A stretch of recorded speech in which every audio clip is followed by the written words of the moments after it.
Akşamınız xeyir olsun, güzel insanlar, bizi izleyenler, hoş gördük.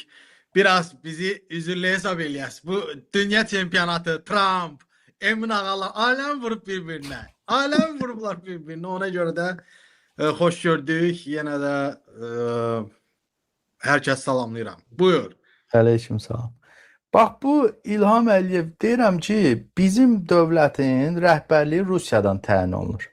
Çünki bizim xalqın tanımadığı bir Sahibə Qafarova adında bir şəxs gəlib Azərbaycan Respublikasının birdən-birə deputatı və parlamentinin sədri təyin olundu. Səncə İlham Əliyevin özü onu təyin eləsəydi, öz qohumlarından təyin eləyərdi, yoxsa kakoynibut bir sahibəni tapıb gətirib ora parlament sədri təyin eləyərdi? Məsələ budur ki, İlham Əliyev ölkədə heç nəyi həll eləmir. Heç nə onun əlinin altından keçmir. Adicə Daxili İşlər Nazirliyi, güc strukturları, Müdafiə Nazirliyini, DTX-nı, Parlamentin Milli Məclisin sədrini birbaşa Rusiya ilə məsləhətləşib təyin eləyir. Misal üçün, Sahibə Qafarovadan sual verdin. Sahibə Qafarova təsadüfi adam deyil. Sahibə Qafarova Slavyan Universitetində Slavyan və Rus dili kafedrasının müdürüydü.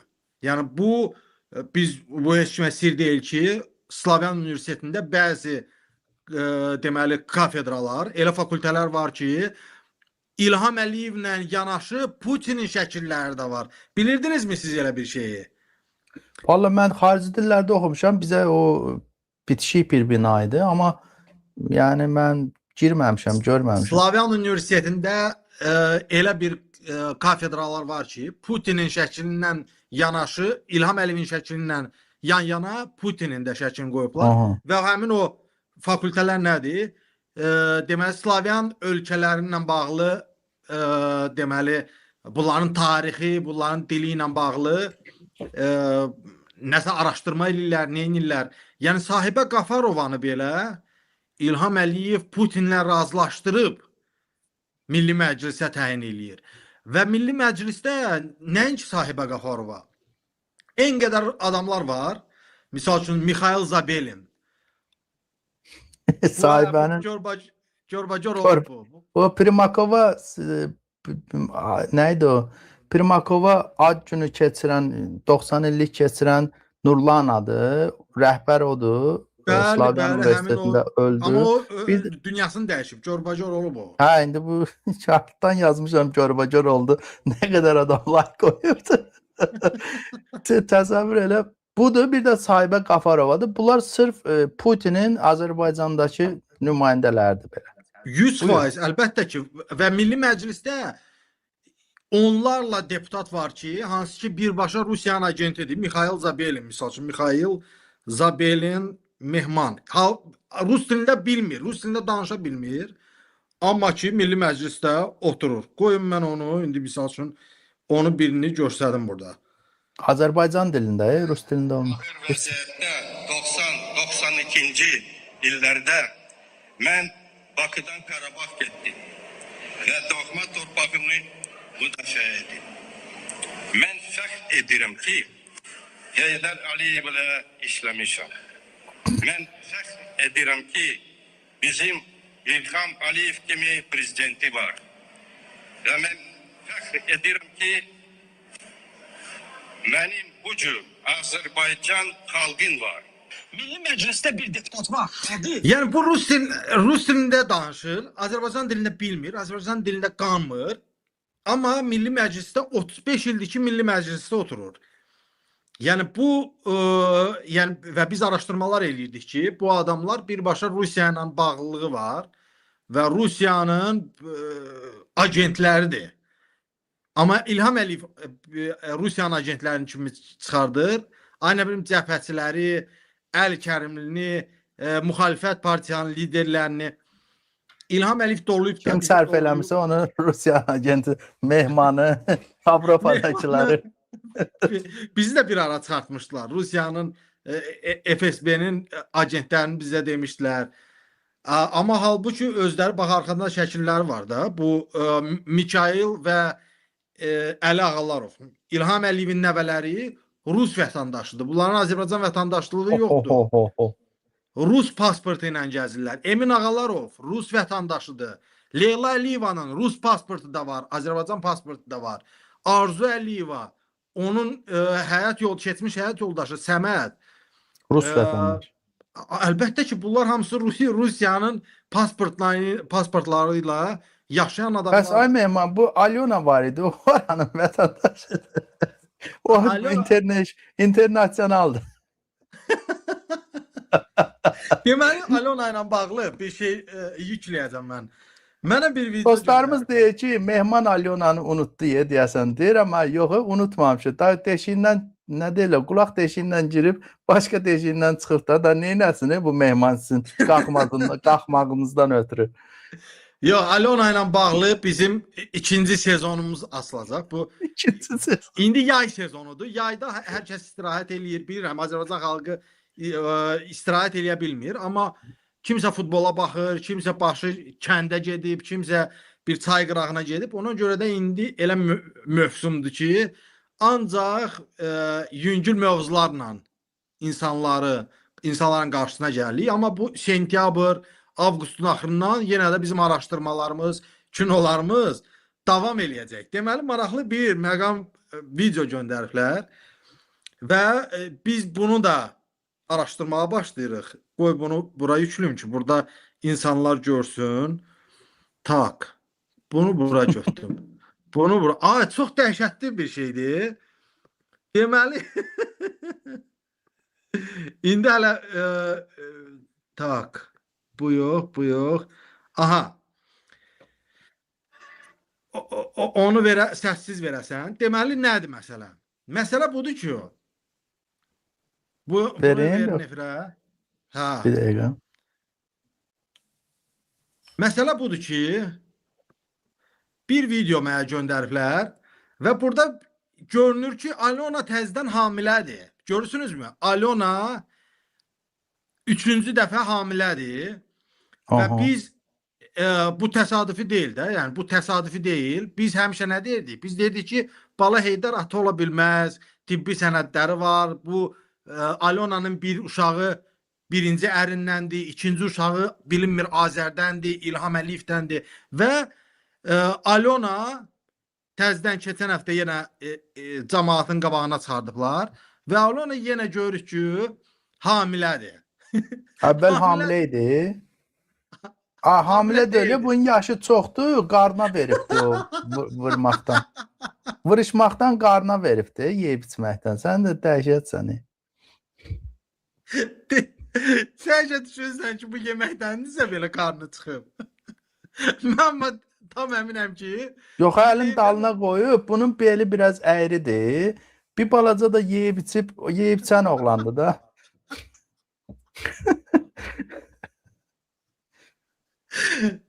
hə, Görmədiyi günə düşüb day Mehman. Əvvəl bu belə idi. O şəkillərinə bax, arıq orada heç 30 kilo çəkisi yox. Əli müəllim, biz gələcəkdə bax, mən sənə deyirəm ki, bunu təzədən kimsə hamilə qoyub. Kimsə yox, bunu kimsə təzədən hamilə qoyub və çıxardıblar. Yəni mənim dediyim odur ki, bax, deməli Alona Əliyev əgər hamilədirsə, bunun hamiləliyini də bizə görə eləyiblər. Deyiblər ki, siz bizə Heydərə şər atırsınız ki, bunun quşu oynamır. Bəs yaxşı, o doğduqları hanı? Doğduqlar olmayacaq. Doğduqları bilirsən mi Hasan olacaq? Yox, Bax, hər olmayacaq. kəs bu suallar verir. Və Erdoğan Doğduqlarını- hörmətli bizim Türkiyə prezidenti dedi ki, bunun 3 dənə uşağı var, 9 dənə nəvə. Və onu yalancı çıxartmaq düzgün deyil axı. Əlbəttə ki, düzgün deyil. Amma nə vaxt olacaq? Məsələ budur ki, və biz əvvəlki efirlərdə danışmışıq ki, biri əvvəlki birinci ərinnəndir və sarışın uşaqdır. Onu cəmiyyətə soxuşdura bilməyəcəklər ki, bu Heydərin uşağıdır.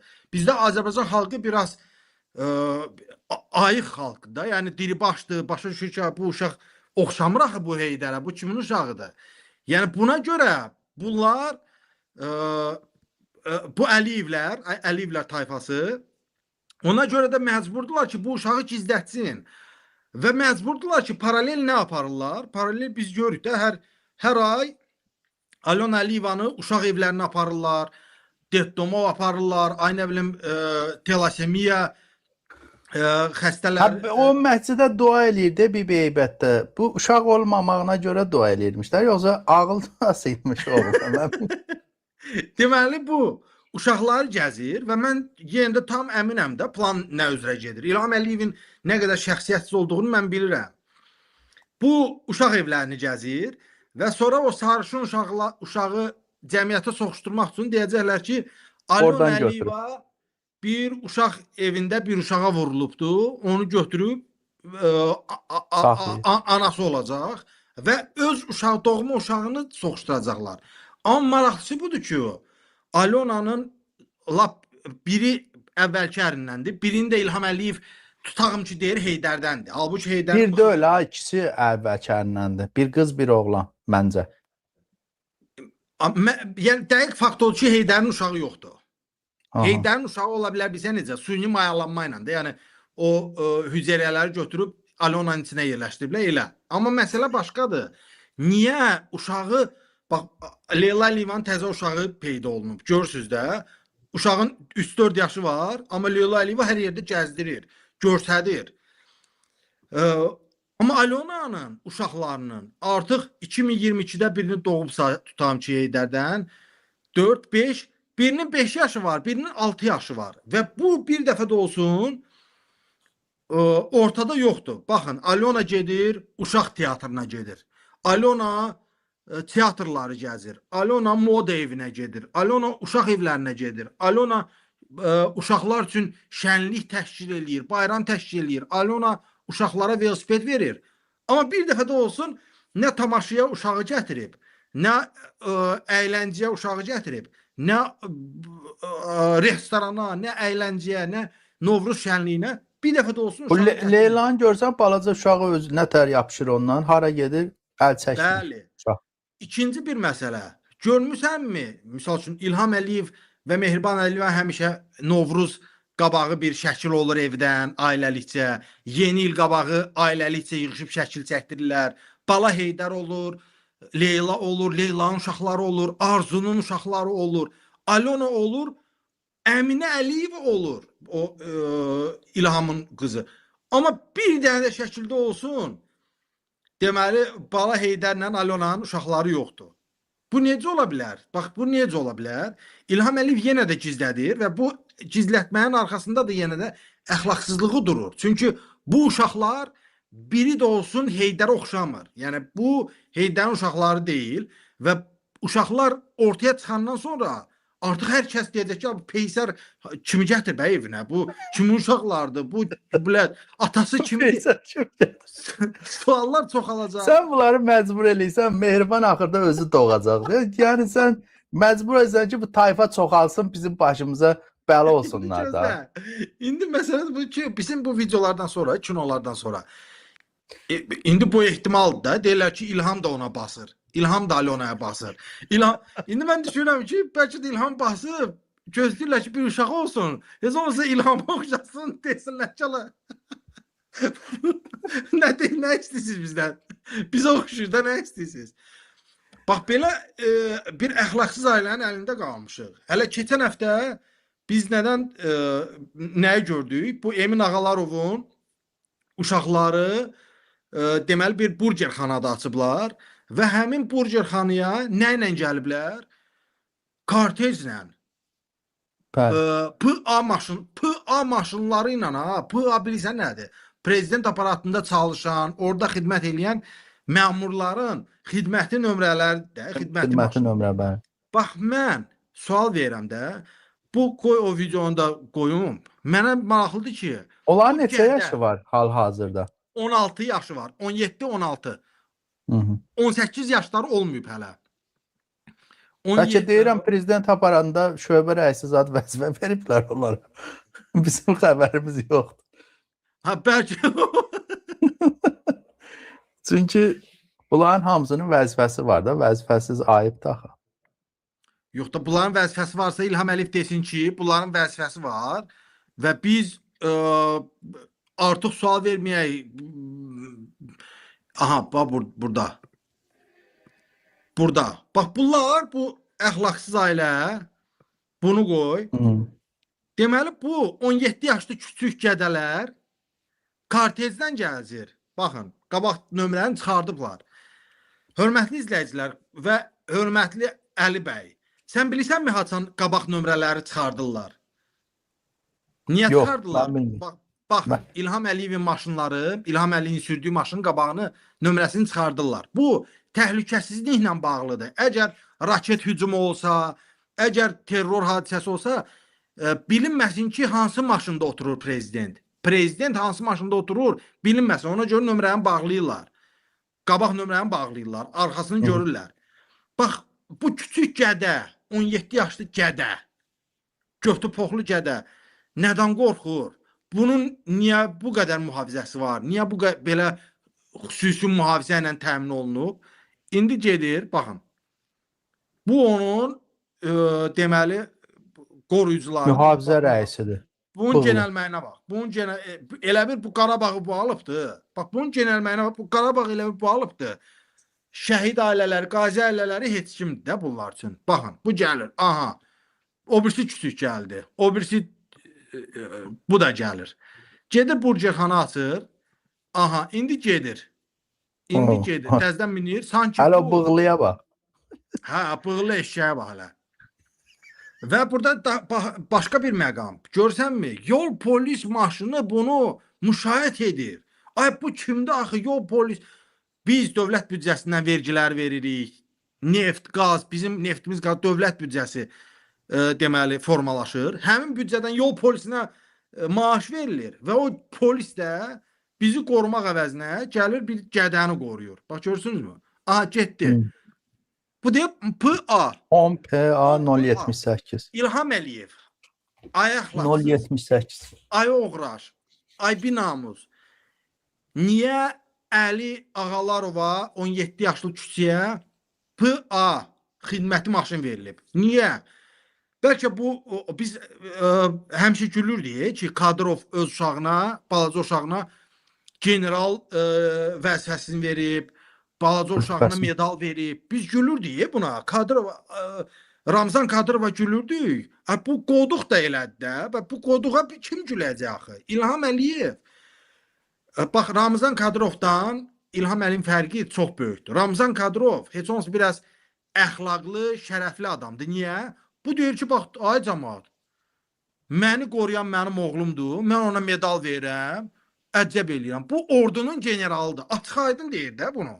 Bu gizlətmir. Amma İlham Əliyev əxlaqsızı, nəvələrini gizlədir, gəlini, soska gəlinini gizlədir və bizə hesabat vermir. Niyə? İlham Əliyevin uşaqları, nəvələri PA zirehli maşınlarda, bu maşınlar evin maşın deyil ha, hamısı zirehli maşınlardır. Xüsusi bahalı maşınlar. Niyə zirehli maşınlarda gəzməlidir? Və cavab vermir. Orada da yığılan bir tayfa var, yaltaq tayfa, onlar var, hamısı İlham Əliyevin blogerlərdir. Gəliblər ora və biz də susuruq. Biz deyirik ki, Allah, belə də olmalıdır, belə olmamalıdır, hörmətli izləyicilər. 17 yaşlı küçüklər bizim pulları hesabına keyf eləyir. Bizim ölkəmizdə sibrizi tikirlər, restoranlar açırlar, blogerlər dəvət eləyirlər. Nə vaxta qədər bu davam eləyəcək?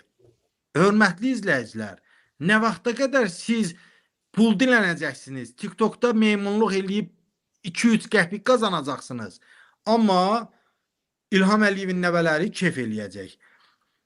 Artıq İlham Əliyev bizə gözdağı verir. Bu elə-belə görüntülər deyil də. İlham Əliyev bilərəkdən nəvələrinə belə şərait yaradır ki, cəmiyyətə, bizlərə göstərsin ki, baxın, siz bizi söyürsünüz, tənqid eləyirsiniz. Biz də, mən də sizin gözünüzə, bax, bu nəvələrimi soxuram, Alonanı soxuram, Leylanı soxuram. Bax, İlham Əliyev bizdən belə məzələnir. Amma bunun axırı çox pis olacaq. İlham Əliyev üçün çox pis olacaq. Artıq Putinin də vəziyyəti heç də yaxşı deyil. Bəli. Türkiyədən də baskılar var. Türkiyədən də artıq keçmiş baxmısan mı o videoya? Keçmiş təhsil naziri. Bax kim Bəli, baxmırsa onu baxdım, məncə bayaq baxdım. Buyur, sən göstər baxdın onu. ona. Hə, Mən qoy baxdım cəmaət bayaq də sən. baxsın. Qoy əlbəttə ki, cəmaət də baxsın buna. Ki artıq bunlar aha, bunu. Deməli artıq Türkiyənin keçmiş məmurları da İlham Əliyevə qarşı İlham Əliyev kim olduğunu göstərirlər. Ver efirə onu. Olsun sənin təpənə, ay oğraş İlham Əliyev. Bizi bütün dünyada biabır etmisən.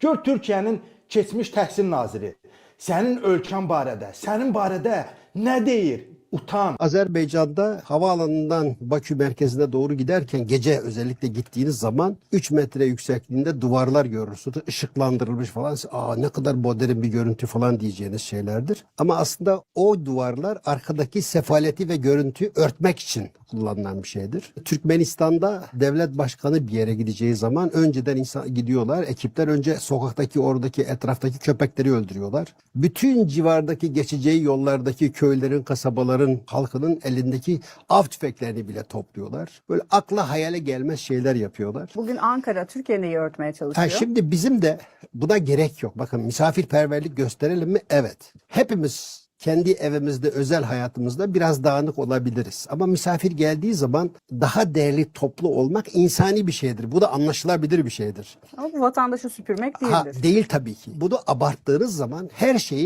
şeyin abartısı usanç verir, nefret uyandırır. Siz bu abartının arkasında ne görüyorsunuz? Şimdi netice ama? şu, onu söylüyorum işte. Kardeşim ben NATO ülkelerinin birçoğunda bulundum. Ve oralarda NATO toplantısının olduğu dönemlerde de bulundum. Bu rezilliklerin, bu maskaralıkların neredeyse hiçbirisi orada yoktu. Cumhuriyet, saltanat gibi veliahtınızın aile içerisinden seçildiği bir sistemin adı değil. Monarşilerde biliyorsun böyledir. Babadan oğula geçer, kardeşten kardeşe geçer. Mesela Haydar Aliyev öldü. Yerine kim geldi? İlham Aliyev. Nasıl? Seçimle. Sevsinler sizin seçimi. Mesela Hafız Esad öldü. Yerine kim geldi? Beşar Esad. Mesela Kurbankulu Berdi Muhammedov Türkmenistan'da sağlık sebebiyle ayrıldı. Yerine oğlu Serdar Berdi Muhammedov geldi. Saddam eceliyle ölseydi yerine oğlu Uday gelecekti. Kaddafi normal ölseydi yerine oğlu Seyfülislam gelecekti. Bu saydıklarımın hepsi cumhuriyet değil mi? Hepsi cumhuriyet bunlar. Ama işte biz böyle cumhuriyet istememeliyiz. Yani veliaht sistemine dayalı bir sistem istememeliyiz.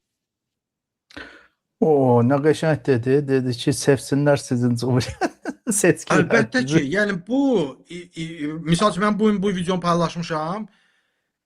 İlham Əliyev trolları doluşub ora. Yəni İlham Əliyev trollar nə yazırdı? Türklər bizə qarşı çıxır, bizim uğurlu siyasəti görmür və s. Yəni İlham Əliyevin vəziyyəti həqiqətən Bu keçmiş Ədliyyə Bakanıdır, təhsil naziridir.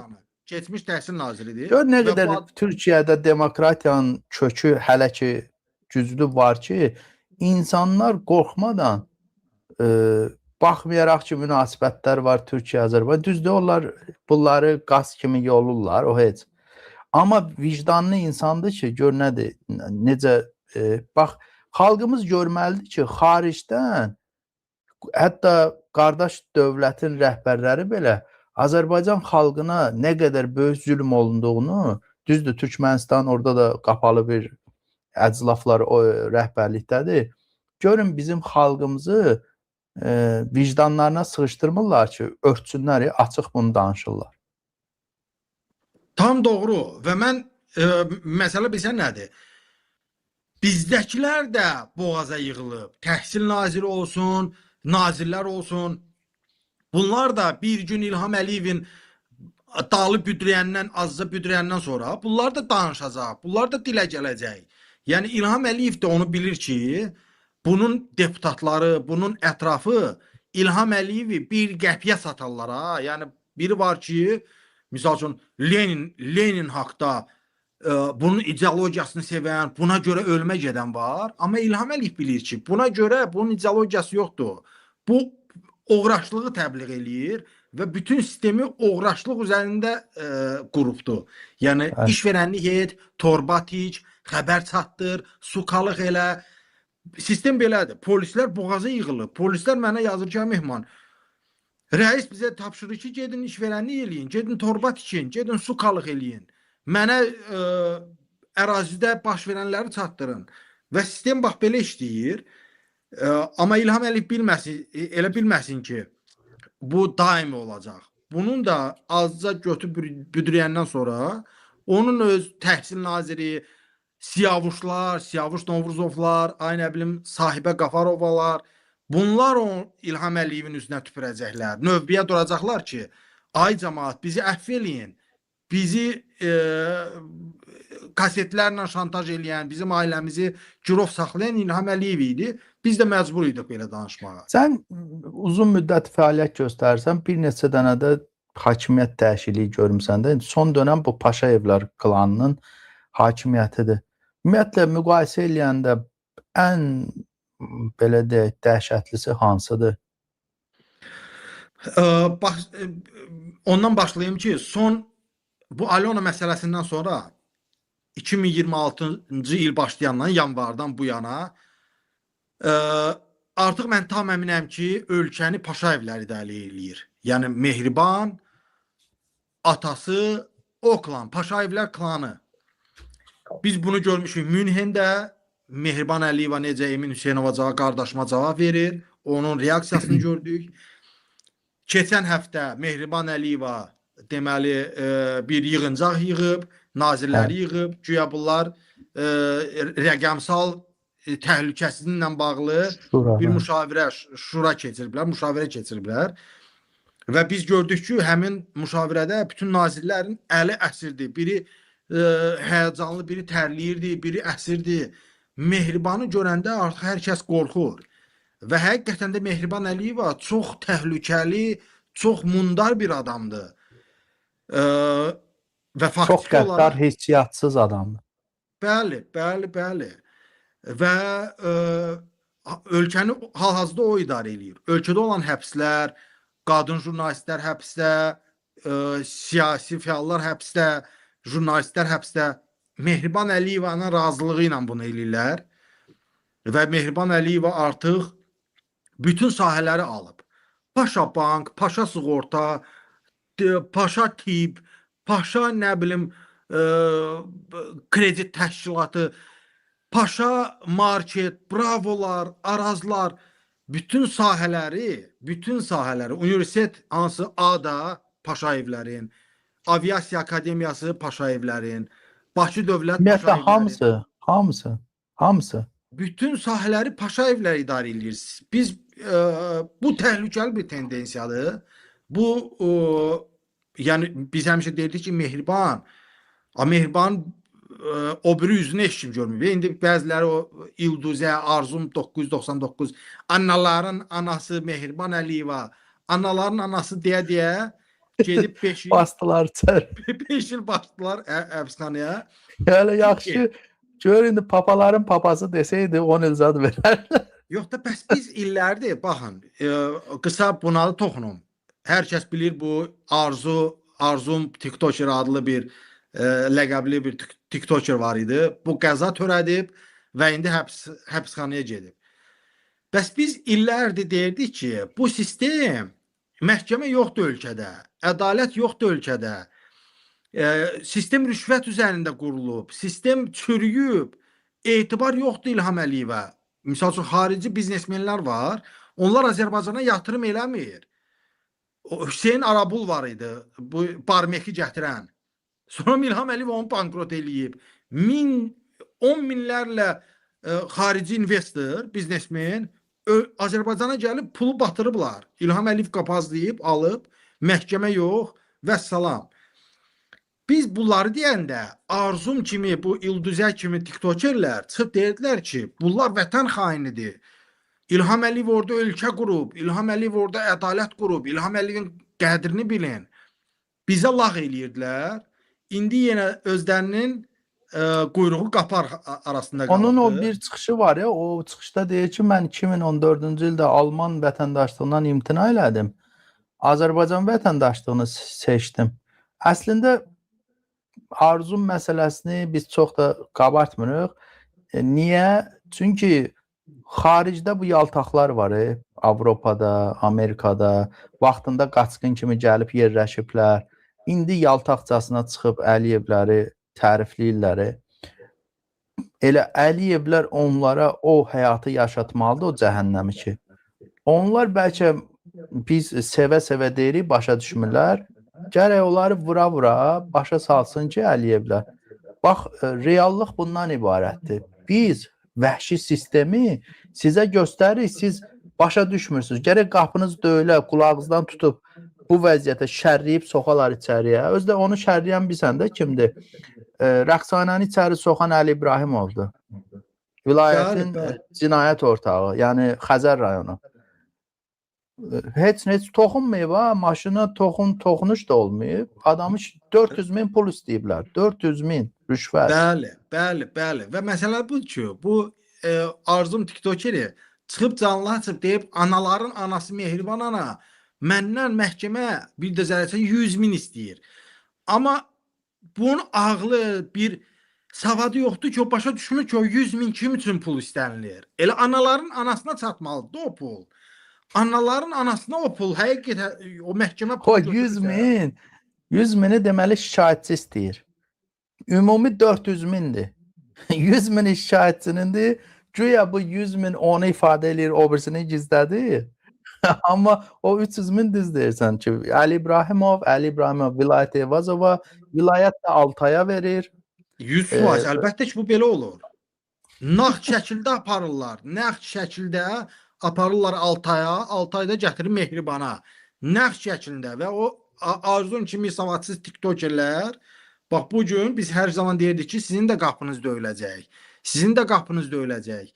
İlham Əliyevə yaltaqlıq eləməyin, İlham Əliyevin dalına girməyin. İlham Əliyev etibarsız adamdır, İlham Əliyev güvənsiz adamdır.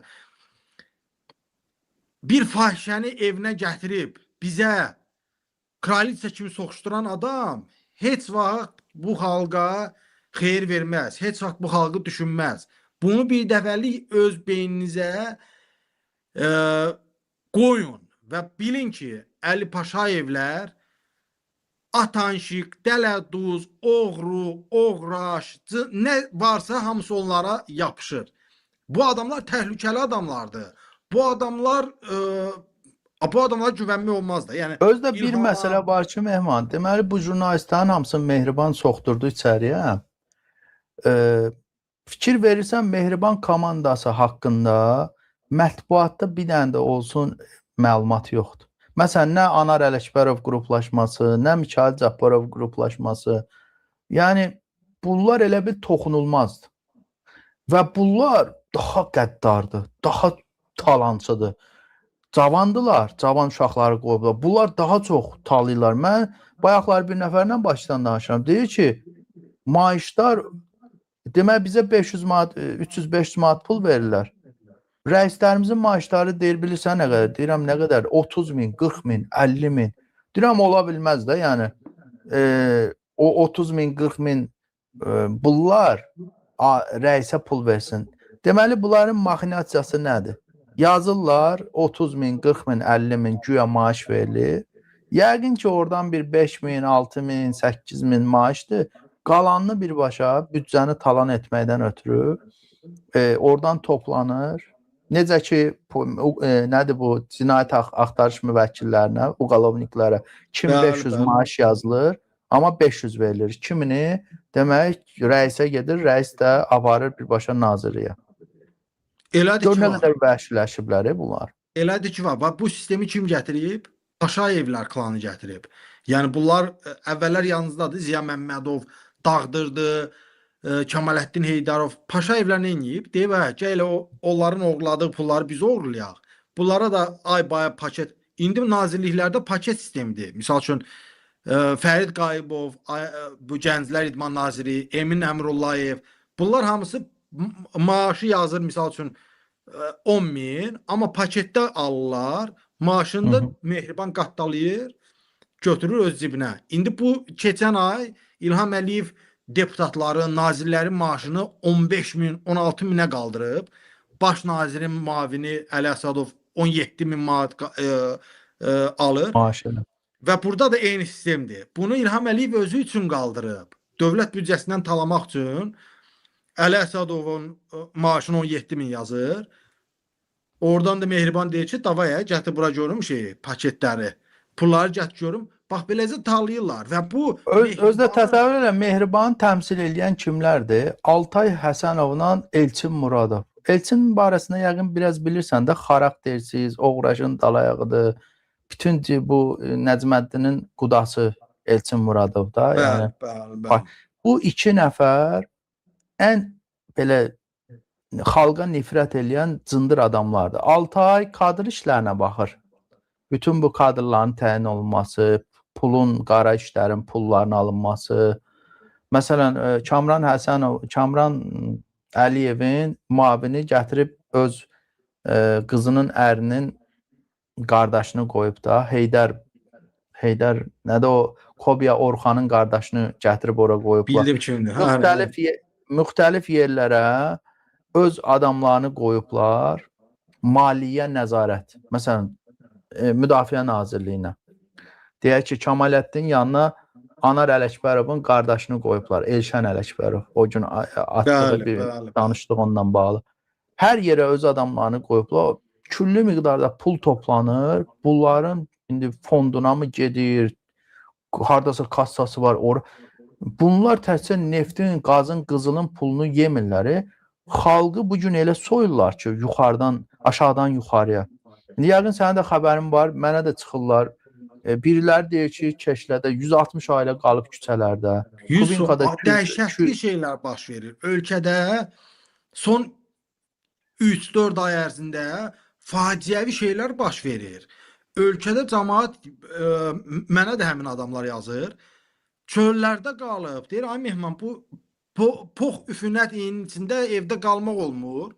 Məcburuq çöldə qalaq. Təzədən yenə də evlərin söküntülərinə başlayıblar şəhərin mərkəzində, Targov ərazisində. Cəmaatı qovurlar, cəmaatın evlərini başına uçurdurlar və bu belə də olmalıdır. Biz hələ ki dözürük. Bu cəmaat, xalq hələ ki dözür. Xalq elə bilir ki, ayıb yox da, Sovetskini sökürlər, bizə hələ çatmazlar. Bu Varovskini sökürlərsə bizə çatmazlar. İslam səfərini sökürlərsə bizə çatmazlar. Hörmətli izləyicilər, hər kəsin qapısı döyüləcək. İlham Əliyev hər kəsin, hər bir ailənin evinə burnunu soxacaq. Bu elə bir şəxsiyyətsiz adamdır. Yadındadır, bir qrup yaltaqlar var idi ki, yaltaqlanırdılar və reyket deyirdilər. Bu Fuad Muradov, nə bilim, Ata Abdullayev falan. Məncə Azərbaycan xalqı ilə onlardan nümunə götürsə ki, bunlara yaltaqlıq eləsəniz belə, desəniz ki, bir ucundan da biraz mən oğruyum, tutub qulağınızdan soxacaqlar içəri ki, qətiyyən yaltaq da olsan, pulsuz yaltaqlıq elə. Pulsuz da lazım deyirdi. Arzum var idi da. Pulsuz deyirdi ki, anaların anası, anaların anası. Artıq İlham Əliyevin vəziyyəti o qədər pisdir ki, bu Putinin vəziyyəti pisləşdikcə İlham da vəziyyət. İlham ona pulunu daha da çoxaltmalıdır. Hədə vəziyyəti pisləşir də, İlhamın da ora çox pul verir. Bəli. Putinin vəziyyəti pisləşdikcə ora pul verməlidir. Erdoğana verməlidir, İsrailə verməlidir, İrana verməlidir. Hər kəsə verməlidir və bunların artıq neft, qaz pulu dəqiq söhbətdir ki, ora-bura gedir. Yəni Trump'ın yanına gedəndə 1 milyard ora aparır. Ay nə bilim, Putin yanına gedəndə 1 milyard ora aparır. Özdə Trump elə adamdır ki, bir dəfə qapazdatırsa, sonra məsələn 1 milyard verdin, o bəzi bespridellər olur, deyir ki, sabah qaqa pul lazımdır, bir 10 milyard da ver. O laf pulları konkret qayırır. Və ona görə də iri pullar İlham Əliyev Ərəb bankından kredit götürüb, ərəblərə ötürür, İsrail ötürür. İri pullar ora gedir. İlham Əliyevdə indi balaca pullar da lazımdır. Ona görə də bu paket sisteminə keçibdir. Təhsil Nazirliyinə 15.000 maaş yazır. 10.000-i qatdalayıb, 5.000-i verir Emin Əmrullayevə, deyir get uğraşlığı ilə sakit dur. Deputatlar da Maliyyə Naziri gətirib sahili qoyub. Sahil necə o boyda qazilərin qanını içdi. İndi də sahil deyir ki, bəzi nazirliklərə, bəzi ştatları azaldın, maaşları azaldın. Onsuz da gedir. iş yerləri azalır. Bax, dünən Facebookda Əfqan Muxtarlı paylaşmışdı. Azərpoç kəndlərdə, rayonlarda olan Azərpoç məntəqələri hamısı ixtisara gedibdi. İşçilər işə çıxmır. Deyirlər maaş verilmir. Bizə də deyirlər ki, işə gəlməyin. Fabrik, zavodlar, güya Sumqayıtda olan zavodlar, fabriklər, Sokarın zavodlarında hamısında sakrasheniya gedir. Bir də bu Və İlham Əliyev bunu bilir. nəyi eşitdim bu günləri? Bəlkə sən də eşitmisən. Bu bir ara tibbi sığorta eləmişlər cəmaata. Gedib o sığorta şeyi ilə əməliyyat eləyirdilər nəmcə. Bəli. Onu da deyir artıq eləyə bilmir cəmaat. Biraz məntiqsizdir o da. Çünki xəstəxanalar bilsəniz, bax bizi indi nə adam izləyir, mənlə razılaşar. Hər gün xəstəxanalarda cəmaat, mənim dost tanışım deyir ki, Mehman, biz gedirik mərkəzi klinikaya. Səhər 8-də giyirik, növbəni götürürük. Növbə gəlir saat 7-də axşam çıxır. Növbə o qədər olur ki, basa-bas, xəstəxanalarda o qədər basa-bas olur ki, cəmaat 1 saat oturur, sonra deyir, cəhənnəm, harda ölsəm, ölərəm. Çıxır gedir. Onkologiya mərkəzində niyə qazi bombanı partladıb? Çünki boğaza yığılıb da. Növbə, müalicə yox. Həkimlər baxmır. Pulun yoxdursa ölməlisən. Bu sistemin qrupda İlham Əliyev ki, pulun var, yaşayacaqsan. Pulun yoxdursa öləcəksən. Kimin dayı varsa xəstəxanalarda növbəsiz keçə bilir.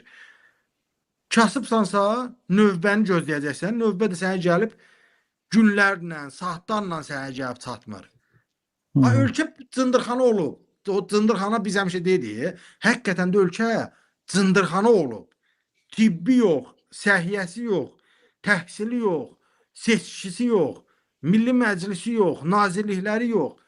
Bir quldur ailə, bir quldur dəstə, ər-arvad oturub ölkənin başında və talayır. Ancaq talayır. Nəvələri kef eləyir, soska gəlini kef eləyir, qızları kef eləyir. Bu, mən Çavşesku haqda kino baxmışdım. Bu Rumıniyanın əvvəlki diktatoru. Eyni bax bu Çavşesku ilə arvadı eyni şeyi 90-cı illərdə Rumuniyada eləyirdilər. Axırda nə etdilər? Axırda Çavşeskunu qoruyan əskərlər, polislər güllələdi onları, məhkəmədə güllələdi. Ömürlük verməyiblər ha. Deyib güllələyin ki, bunların izi tozu qalmasın. Bunlar nəfəs almasın belə. Bax, Axı bir ay Mehman, indi deyək Soveti qoyduq qırağa. Bunlar Sovet dönəmində də bizim xalqımıza zülm eləyib bu Heydər. 90-cı ildən bizim xalq özdəki fədakar bir xalq, qonaqpərvər, deyək ki, bir-birinə əl tutan, işləyən, sakit duran, da siyasətə qarışmayan, budur xalqı, sən daşdan pul çıxardan xalq.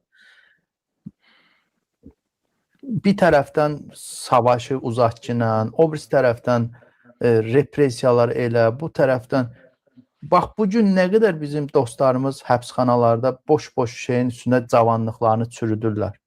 Elələri var 90-cı ildən həbsdədir, buraxmayıblar. Qarabağda döyüşdüyünə görə basıblar içəriyə, məsələn, müəyyən amonçuları. Adamlar ömrlük həbsdədir.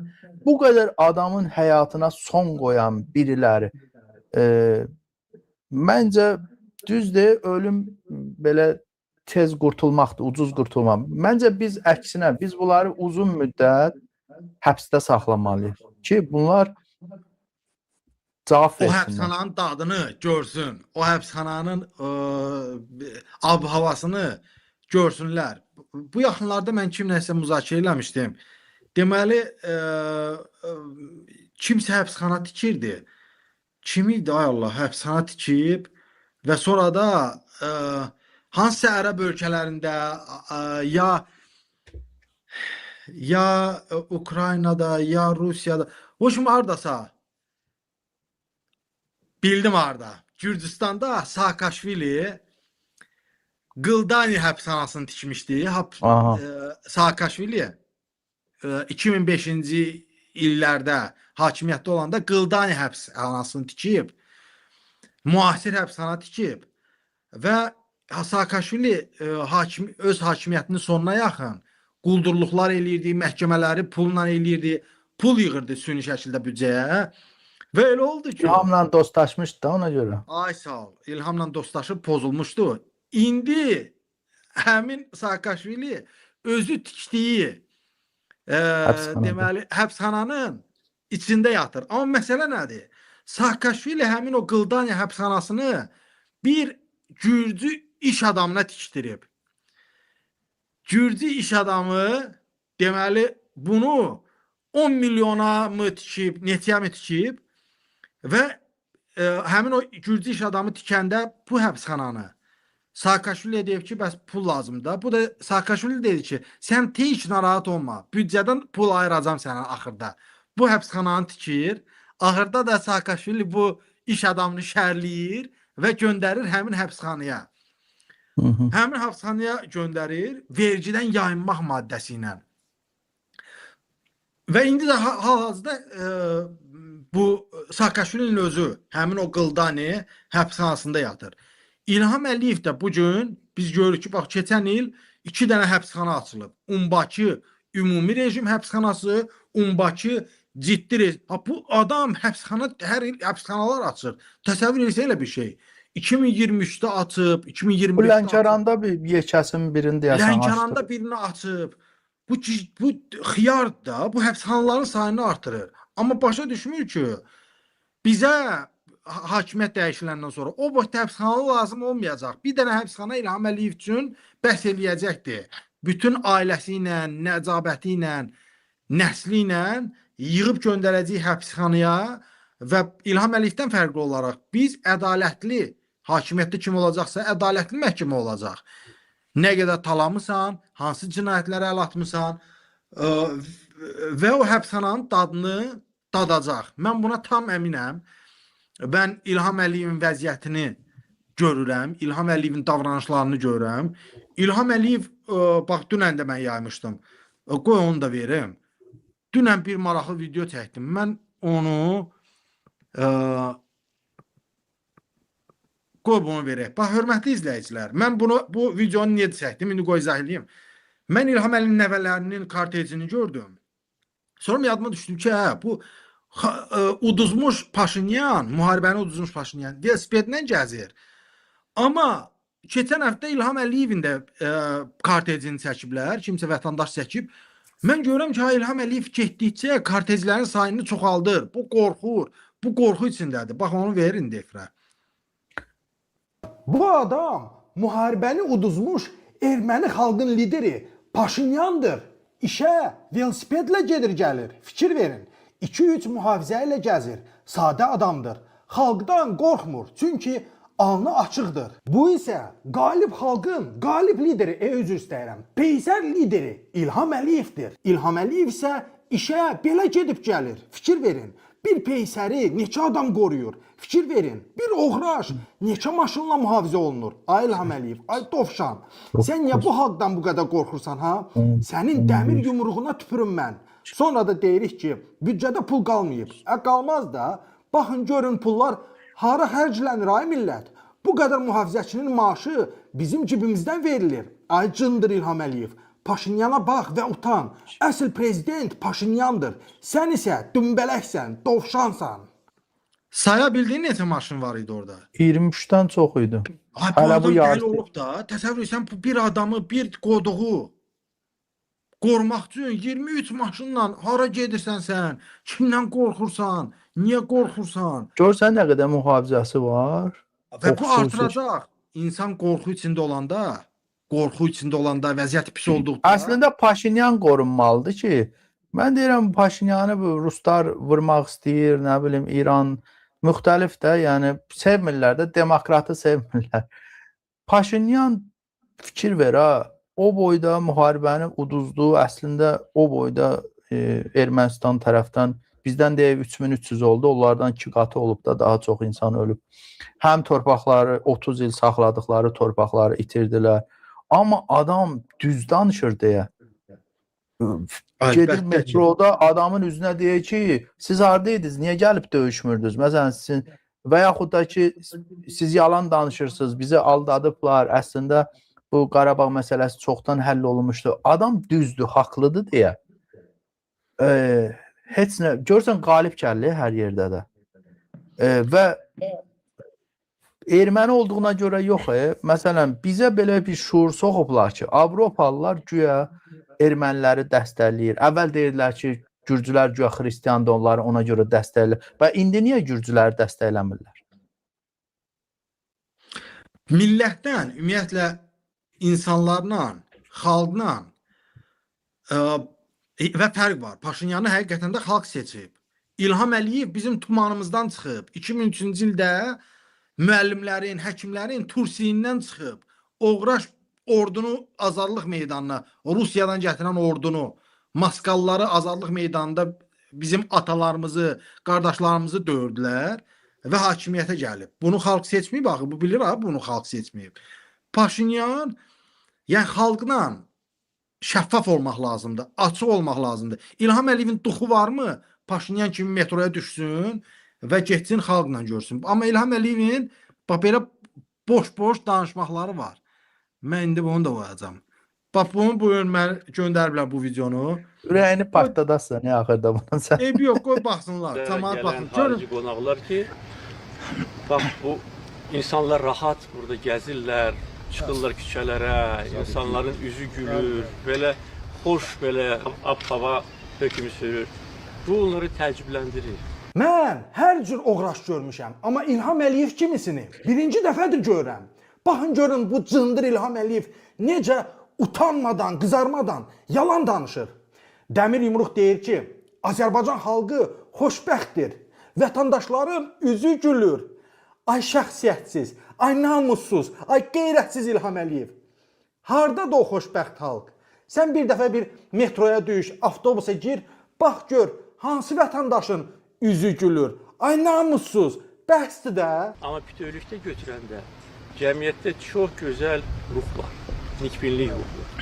Və bütün beynəlxalq sorğular da onu göstərir ki, Azərbaycan vətəndaşı gələcəyə çox böyük nikbinliklə baxır. Bu yaxınlarda bir mötəbər təşkilat sorğu keçirib ölkələrdə xoşbəxtlik indeksi. Azərbaycan ilk 10-luğa daxil edilir. Bax bu insanlar rahat burada Bunu nə vaxt gəzirlər, danışıb? çıxırlar küçələrə, insanların üzü gülür, belə xoş, belə İlham Əliyev bizi şeyinə doluyub. Deyir ki, bir hansısa təşkilat Azərbaycanı dünyanın 10 xoşbəxt ölkəsini tərdib eləyib siyahına. Və Azərbaycan da orada. Görəsən neçənci sırada olmuşuq orada. Yox, adam nə qədər Xoşbəxtliyə abırsız olar ki, deyir ki, insanların Bu üzü gülür. dədəsindən daha peşəkar yalancıdır. Bu dədəsindən daha... Sən hələ bu neçə il bundan əvvəlin videosudur. Gör necə peşəkarcasına yalan danışır. Çox O sırtıq adamdır. peşəkarcasına yoxdur. O insanın vicdanı, ləyaqəti olmayandan sonra görsən üzündə heç bir şey dəyişilmir. Deyir ki, cəmaatın üzü gülür, xoşbəxtdir. Mən misal üçün desəm ki, Azərbaycan xalqı xoşbəxtdir, bir utanaram, bir gözümü belə eləyərəm ki, mən nə danışıram. Amma bu o qədər ləyaqətsiz, şəxsiyyətsiz adamdır bu İlham Əliyev. Bu yalanından kayf alır ha.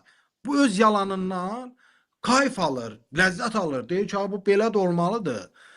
Amma bu belə davam eləməyəcək. İlham Əliyev, bax, mən yenə də İlham Əliyevə deyirəm. Hörmətli izləyicilər, bizi izləyənlər şərhdə yazsın. Metroda, mən metroda, TikTokda gündə videolara baxıram da, heç kimin üzü gülmür, avtobusda üzü gülmür. Ay küçədə, parkda millətin üzü gülmür. Millət gülmək, xoşbəxtlik, azadlıq nədir? O hissi unudublar. Başa düşsən? Ancaq nədir xəbərlər? İlham Əliyev məmurların maaşını qaldırıb, İlham Əliyev qazın suyun işığını qaldırıb, qiymətini qaldırıb, benzinin qiymətini qaldırıb, onun qiymətini qaldırıb, bunun qiymət... İnsanlar ancaq boş-boş, mənasız xəbərlər eşidirlər. Bir yaxşı xəbər, bir şad xəbər yoxdur. İnsanların üzü gülmür, insanlar bədbəxtdir. İnsanlar düşünür ki, bu ölkədə necə cırıb qaçaq, gedək biz Avropada dilənçi olaq, dilənək, amma Azərbaycanda yaşamayaq. Bax, məsələ Heç olmasa Avropaya gəlirlər, heç olmasa bir balaca vicdanı olsun da bu gələnlər, bir biz niyə bax mən başa düşmürəm bu qədər millət qaçır ölkədən. Özdə söhbət cavanlardan gedir. Savadlı da bunlar niyə gəlib burada? Xalq olaraq, bir vətəndaş olaraq hüququnu, haqqını müdafiə eləməkdən ötürü bizlərə qoşulmur. Qardaş, nədir? Bir dənə bax mən 10 ildən çoxdur Azərbaycana getmirəm. Atam da, qardaşım da, anam da oradadır. Eləcə də Mehman Hüseynov. Amma buna baxmayaraq bizim vicdanımız qohum sevgisindən, nə bilim, torpağa, vətənə gedib gəlmək sevgisindən daha üstün yerdə dayanır. İnsanlıq sevgisi. Biz başa düşürük ki, bugün gedə bilməsək də ən azından vicdanımız təmizdir. Sizlərin haqqını, özümüzün haqqını, qohumlarımızın, hər kəsin haqqını müdafiə edirik. Başımıza nə iş gəlsə də, nə bəla gəlsə də vicdanımız təmizdir deyə biz rahatıq. İstədiyimiz sözü çıxıb deyə bilirik. Siz niyə qoşulmursunuz bizə? Mən başa düşə bilmirəm. Məsələ bilsən nədir? Qoyum, çox yaxşı bir məqama toxundun. Mənim Türkiyədən olan dostlarım var, Rusiyadan olan dostlarım var. Misal üçün, Rus müxalifəti Avropada, xaricdə güclüdür. Onların maliyyəsi var, hər şeyi var. Təşkilatlanırlar, bir-birinə su çıxartmırlar, bir-birinə dəstək olurlar, arxasınca danışmırlar, torbasını tikmirlər. Və mənim bu Rus müxalifətindən olan dostlarım var, Türk müxalifətindən olan dostlarım var. Bunlar deyir ki, Mehman, Avropada olan Azərbaycan mühacirləri qəhrəmandır. Siz elədiyiniz işdə nə pul var, nə həmrəylik var. Hərə öz, bax, misal üçün, sənin öz kanalın var, mənim öz kanalım var, Qabilin öz kanalı var, Sevinç Osman qızın qənimə. Hərə öz gücü ilə niyə çalışır ki, insanların, bax, dünən mən bunu cəmaata deyim. Dünən mən dedim ki, ay Əli, efirə çıxacam. Dünən olmalıydım mən efirdə. Əlinin mənə cavabı oldu ki, Mehman, Azərbaycandan bir şikayətçi xanım var, adam var, o efirdə olmalıdır, onun problemi danışılmalıdır, çünki o daha vacibdir. Bax, bu söz mənə toxundu həqiqətən də. Azərbaycan, bax, biz indi bugün danışmasaq, Əli olmasa, o biri olmasa, mən o İlham Əliyev Azərbaycan xalqını tutub yolda zorlayacaq və deyəcək ki, bu belə də olmalıdır. Allaha and olsun, bizlər olmasaq, bax, əgər məndən razı deyilsə, şəhət yazın. Heç bir haqqınız ola bilməz, heç bir. Bax, İlham Əliyev tutub bizim atalarımızı, babalarımızı zorlayacaq. Bakıda zorlayacaq, deyəcək, belə də olmalıdır. Belə də amma biz pulumuz yox, gücümüz yox, polisimiz yox, ordumuz yox. İlham Əliyevə dirəniş göstəririk öz imkanlarımız vasitəsilə. Və Ruslar, Rus müxalifəti, Belarus, Türk müxalifəti deyir ki, qardaş, siz həqiqi adam yiyənsiniz. Biz onlardan daha çox sosial şəbəkələrdə təşkilatlanmışıq. Tam doğru, tam doğru. İndi mən bu sözü niyə getdim? Teymur var idi, Teymur Kərimov, hal-hazırda jurnalist, həbsxanada olan jurnalist. O bir neçə il bundan qabaq o video mən YouTube'a verdim. Deməli paylaşıb, bir şikayətçini paylaşıb. Məhkəmə həmin gənci azad eləyib məhkəmədən. Polis ondan pul qopartmaq üçün təzədən onu məhkəmə bunu azad eləyib. Məhkəmənin qapısından çölə çıxıb, polis bunu şarab tutub aparıb həbsxanaya getdi. Bax, indi onu mən qoyacağam. Bunu ver və bu efirə verməmişdən qabaq sözümü deyim. Bax, bizlər olmasaq, hörmətli izləyicilər, bax, bu cür hallar hər gün olacaqdır. Hər gün. Ver indi onu efirə. İlham Əliyev polis sisteminə ancaq özü kimi oğraşları və peysəlləri yığır.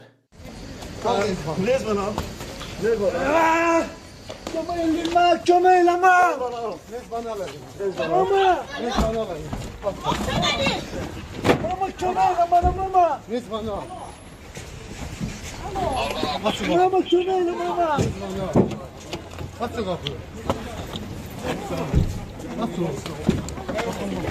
Mən baxmışam. Mamasını deyirsinə. Ya bu çox. Ben öldürmem karılarım millet. Mama. Ay mama.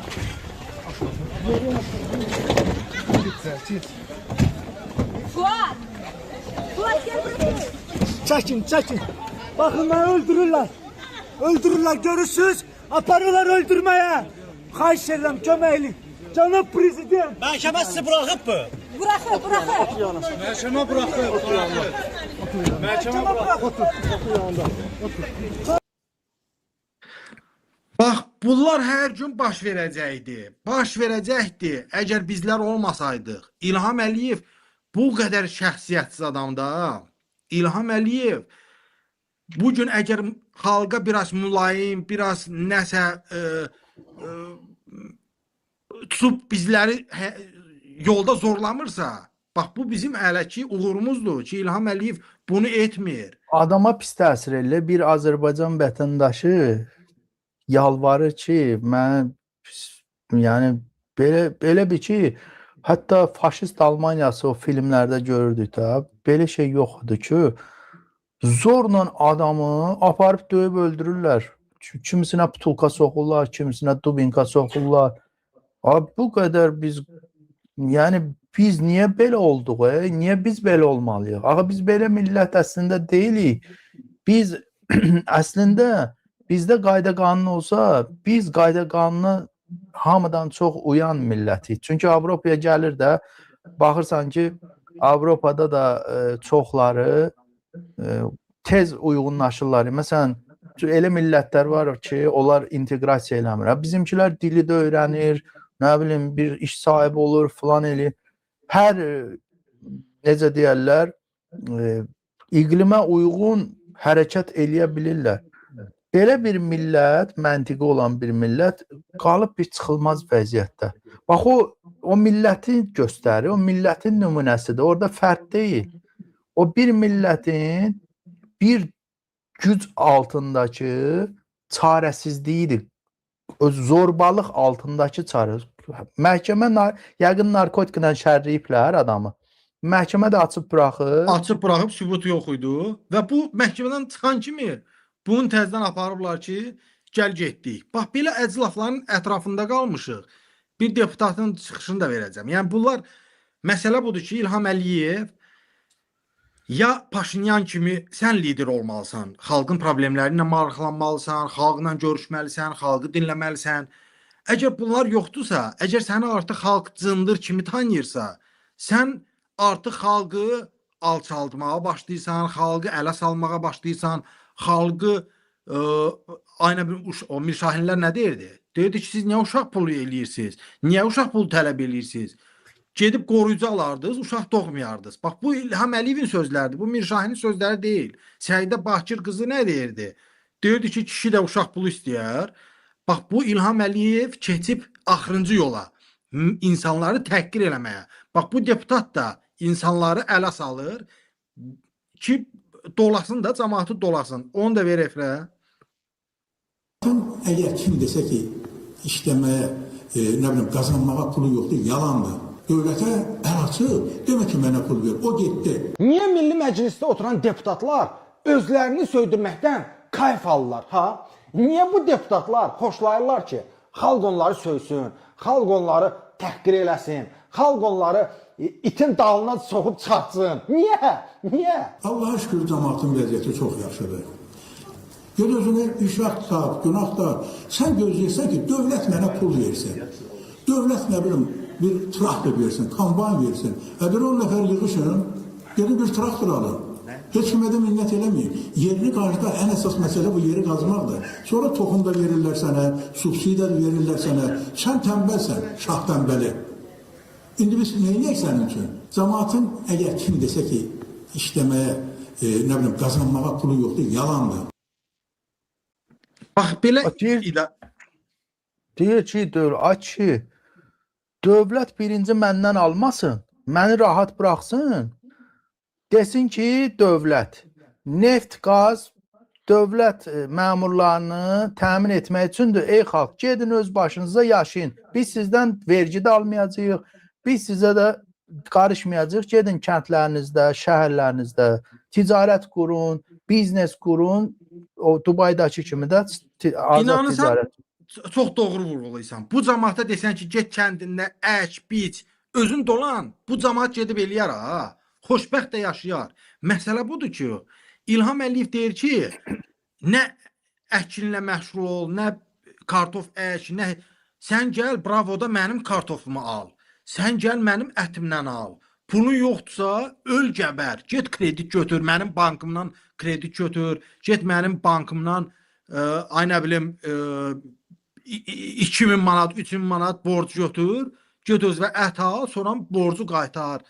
Yox, bunlar rayonlarda cəmaatın torpaq, Sovet İmperiyası dövründə mən uşaq idim, gedirdim 3 ay bu kanikul dövründə, tətil dövründə kəndə yollayırdılar, gedirdim ora. Bizim anamgilin 3 dənə böyük bağı var idi. Hərəsi nə bilim 1 hektar olardı. Ayrıca da dövlət özü əkin belə əkin sahəsi vardı, oradan yeri ayırırdı. Məsələn, əvvəllər pambıq əkirdilər, sonra tütün əkirdilər. Yəni xalqa Sovet dövründə o qədər torpaq verilmişdi ki, kəndli əgər o torpaq qalsaydı, deyək ki, kəndlilərdə, və kəndlinin nə işi vardı Bakıda? Oturardı orada, əkərdi, becərərdi. Deyək ki, Avropaya inteqrasiya olsaydı, Rus bazarı yox, bizim Avropa bazarı olsaydı 90-cı illər. Kəndli oturardı, vurardı malını Avropaya, pulunu qazanardı. Qardaş, hətta vergisini də verərdi qanun olsa. Amma sən kənd cəmaatın torpağın əlindən almısan, evin əlindən alırsan, işini əlindən alırsan, hüquqlarını əlindən almısan, neftini, qazını əlindən almısan, özü də həyasızcasına deyir ki, gedin 10 nəfər birləşin, traktor alın. Əxlaqsızdır. İlham Əliyev hər kəsin biri var ki, hansısa təbəqə bir xoşbəxti yaşasın. Deyəsən ki, misal üçün, qazilər yaxşı yaşayır, şəhid ailələri yaxşı yaşayır. O da baş vermir. İlham Əliyev şəhid ailələrində haqqını yeyir və bir şəhid anası da gedib etiraz edib ki, mənim haqqımı verin, mənim medal verib başımı aldatmayın, məni İlham Əliyev başımı qatmayın. Onu da ver, qoy cəmaat baxsın. Şəhid anası. Şəhid ailələrinin hamısını gəzəyin, şəhid qəbristanlıqlarının hamısını seyr eləyəyin. Görək orada yatan bir dənə nazir balası, deputat balası, bir dənə məmur balası əgər burada yatırsa, mən bugün qınışqamı da yandıram, şəhidimi də adımdan siləm, cəhənnəm olub buradan da gedirəm, bir də bura gəlmirəm. Hər şeyim var, niyə yoxdur? Hər şeyim var, amma ərim yoxdur. Şəhidimin qiyməti yoxdur. Abalan bu devlet ayırır, verir. 2 gündən bir eşidirəm, 50 bin falan kəsardılar, 100 bin bəhmən kəsardılar, 200 bin nə yardılar, neçə min nə? Abalan mən hökumətimin o qədər var dövləti var ki, yığıştıra bilmirlər, açın qızı pulu yığıştıra bilmirlər. Versin də bizim haqqımızı versin, heç nə istəmirik. Bizim 30 bin təzminatımızı versinlər, 11 bin qan pulumuzu versinlər. Mənə qınışqa verib, qınışqamın medalını versin, qınışqanın üstə mənə hörmət eləməlidir, pul verməlidir. Onu da vermədilər. Yəni bütün təbəqə etiraz eləyir. Şəhid ailəsi, qazi ailəsi, Tərtər hadisələrində əziyyət çəkənlər. Yeri gəlmişkən, bu medal məsələsi belədir ki, bütün dövlətlərdə, hətta Sovet İmperiyası dövründə, məsələn, qəhrəman ana, çox uşaqlı anaya bir qızıldan medal verirdilər. Təkcə medal vermək deyil, İlham Əliyev şərəfsiz. Bu medal xüsusi imtiyazdır. Yəni, dövlət qarşısında xidmətlərinə görə filan kəs medal verilib, ona xüsusi elə bir təminat verilməlidir, elə bir imtiyaz verilməlidir ki, o adam və yaxud o adamın ailəsi çıxıb bu cür video çəkməsin, pul söhbəti eləməsin, gör bizim millət nə vəziyyətə düşüb, deyir, mənə medal lazım deyil, mənə məsələn təzminat, pul versin. Yəni, insan, analar, atalar o qədər çarəsiz vəziyyətə düşüb ki, oğlunu itirib, mənəviyyat o qədər kənara qalıb ki, insanlar pul üstündə, gah baxırsan ki, qazilər açıqda, TikToka baxsan görsən də dilənirlər. Bəli. Şəhid ailələri dilənir. Nə bilim, yaşlı qadınlar dilənir. Cavan oğlanlar dilənir. Biri deyir uşağıma, mənə də keçən də bir nəfər yazmış ki, uşağa pul şeylənmirəm, oradan mənə pula. Mən də deyim ki, qardaş, mən xüsusi axtarışdayım. Birincisi, mən buradan pul göndərsəm, adresim bilinər. İkincisi, mən sənə pulu göndərsəm, səni tutub soxarlar qoduqluğa ki, Əli Oğuz deyər ki, filan kəsə pul göndərdi. Yəni, bu mümkün deyil. Və mənim sənə 5 manat, 10 manat pul göndərməyimlə də sənin həyatın dəyişməyəcək. Amma görürsən, insanları Azərbaycan xalqı haçan dilənib ki, bizdə dilənçilər var idi. Onlar bir qrup qaraçı deyək ki, tayfa idi, Bakıda yaşayırdılar. Onların bu adətidir. Yəni onlar bunu eyib bilmirdilər və yəni zamanında nə bilim müxtəlif tədbirlərdə fulanda bir də görünür peyda olurdu qaraçı uşaqları.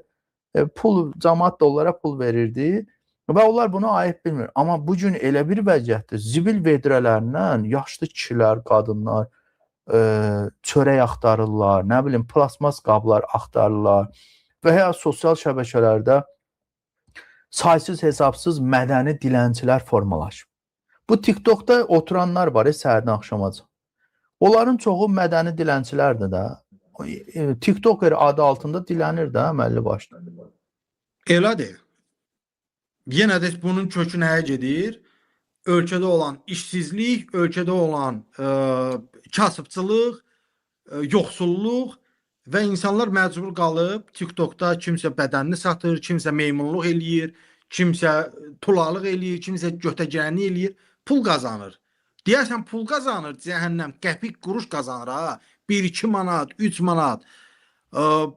Güya İlham Əliyevin o food blogerlər var. Güya onlar yaxşı yaşayır. Hamısı kreditin içində. Biri tası çatdırmalıdır polis rəisinə. Biri ona müğənnilər güya xoşbəxtdir. Rəqsanənin başına nə onu açmışdılar? Ölkədən çıxışına qadağa qoyublar. Tas gətir. Bütün müğənnilər tas verir.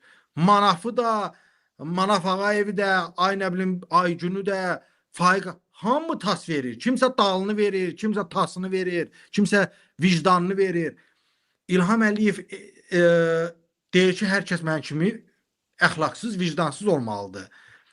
Yenə də mən təkrar etmək istəyirəm ki, ölkədə sən mənə videonu atmışdın da, bu ərəblər gəliblər, ərəblər doluşub saxlayıblar, şəhərin mərkəzinə və nəyə doluşub? Çünki Bakıda İlham Əliyevi əxlaqsızlıq yuvalarının sayını çoxalıb. Konçin ərəblər də gəlir, deyir, gəlib 20 manat verərəm, bir Azərbaycan qadını ilə yataram. Ölkə olub pozunxana, ölkə olub əxlaqsız xana və bunun da səbəbkarı, baş səbəbkarı İlham Əliyevdir. Bugün siz, hörmətli izləyicilər, TikTokdan qazandığınız, diləndiyiniz 200 manatla həyatınızı dəyişə bilməyəcəksiniz. Amma siz bugün onlarla, yüzlərlə TikTokerlər, o pul dilənənlər qalxıb ayağa, həmrəylik göstərib, bizə dəstək olub, bizlə bir yerdə addım atıb, İlham Əliyevin rədd olunmasını tələb etsəniz, siz, sizin balalarınız, qohumlarınız normal, azad yaşaya bilər, rahat nəfəs ala bilər, hüquqi dövlətdə yaşaya bilər, ədalətli məhkəmələrlə üzləşə bilər. Amma dilənməklə iş bitməyəcək. Siz bugün dilənəcəksiniz, sabah sizi polis gəlib qapazlayacaq, İlham Əliyev qanun qəbul edib. Siz artıq dilənə bilməyəcəksiniz. Dilənçiləri polis tutur, siz diləndiklərinizlə, yığdıqlarınızda polis əlinizdən alacaq. Cərmənizi də yükləyəcək boynunuza, deyəcək, dava cəhənnəm ol buradan. Məsələ budur. İndi ikinci bir məsələ mən istəyirdim qeyd eləmək. Dünən mən bir mənbəmlə danışıram.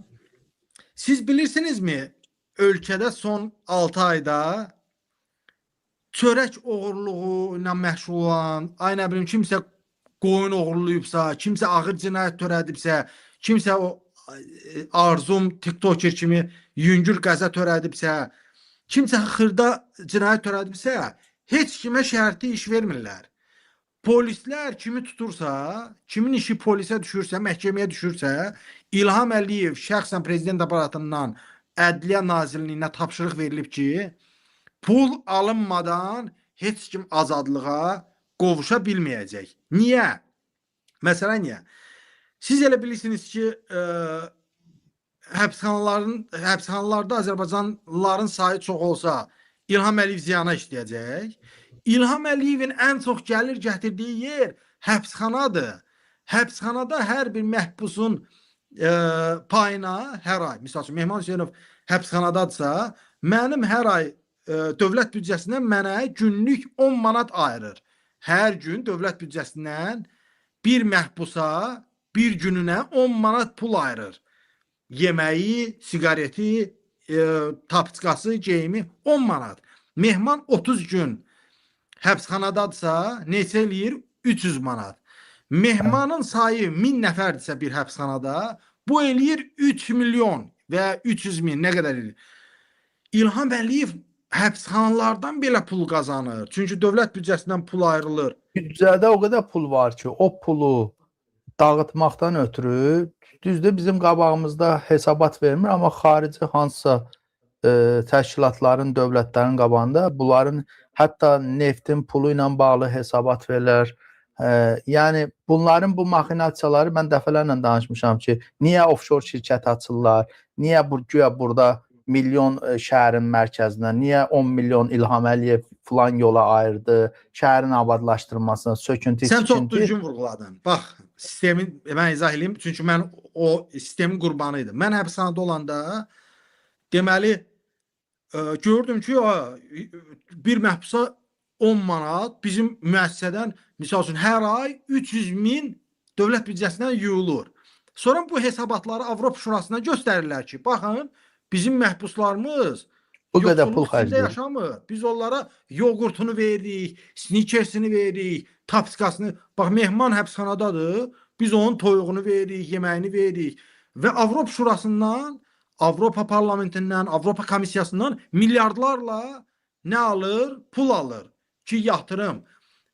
Azərbaycan ədliyyəsinin inkişafı üçün, Azərbaycan həbsxanaların mühasirliyi üçün milyonlar alır, kredit alır, Avropa Bankından kredit alır, Ərəb banklarından kredit alır. Bax, hamısı belə işləyir. Yəni, indi də mənim dediyim o ki, İlham Əliyev tapşırıb ki, kimsə çörək oğurlayıbsa, çörək oğurlayıb da adam, pulu yox idi, ona bir şərti cəza verir, çıx ki, İlham Prezident aparatından tapşırıblar ki, bir nəfər belə şərti cəza verilməsin. Həbsxanaya göndərilsin və kimsə pul verirsə, yada salın, İlduzəni arzumu, 400 min istəyiblər. Pulu ver, azadlıqda gəz. Pulun yoxdursa, get həbsxanaya, heç olmasa İlham Əliyev qazansın. Yəni, İlham Əliyev necə düşünür, ha? Pulun varsa azadlıqda ol, pulun yoxdursa cəhənnəm ol, get həbsxanaya, İlham Əliyev qazansın heç olmasa. Sənin o gündəlik 10 manatından. Və Azərbaycanda məhbusların sayı rekord həddə çatıb. Avropa Şurasının hesabatı var. Bütün dünyada Avropa, Azərbaycan da Avropanın bir hissəsidir. Azərbaycanda Belarusdan daha çox həbsxanalarda adam var. Azərbaycanda daha çox siyasi məhbus var, nəinki Belarusiyada. Azərbaycanda Rusiya ilə yanaşı olsaq, Rusiyanın... Biz Azərbaycanı düzgün təqdim eləyə bilmirik.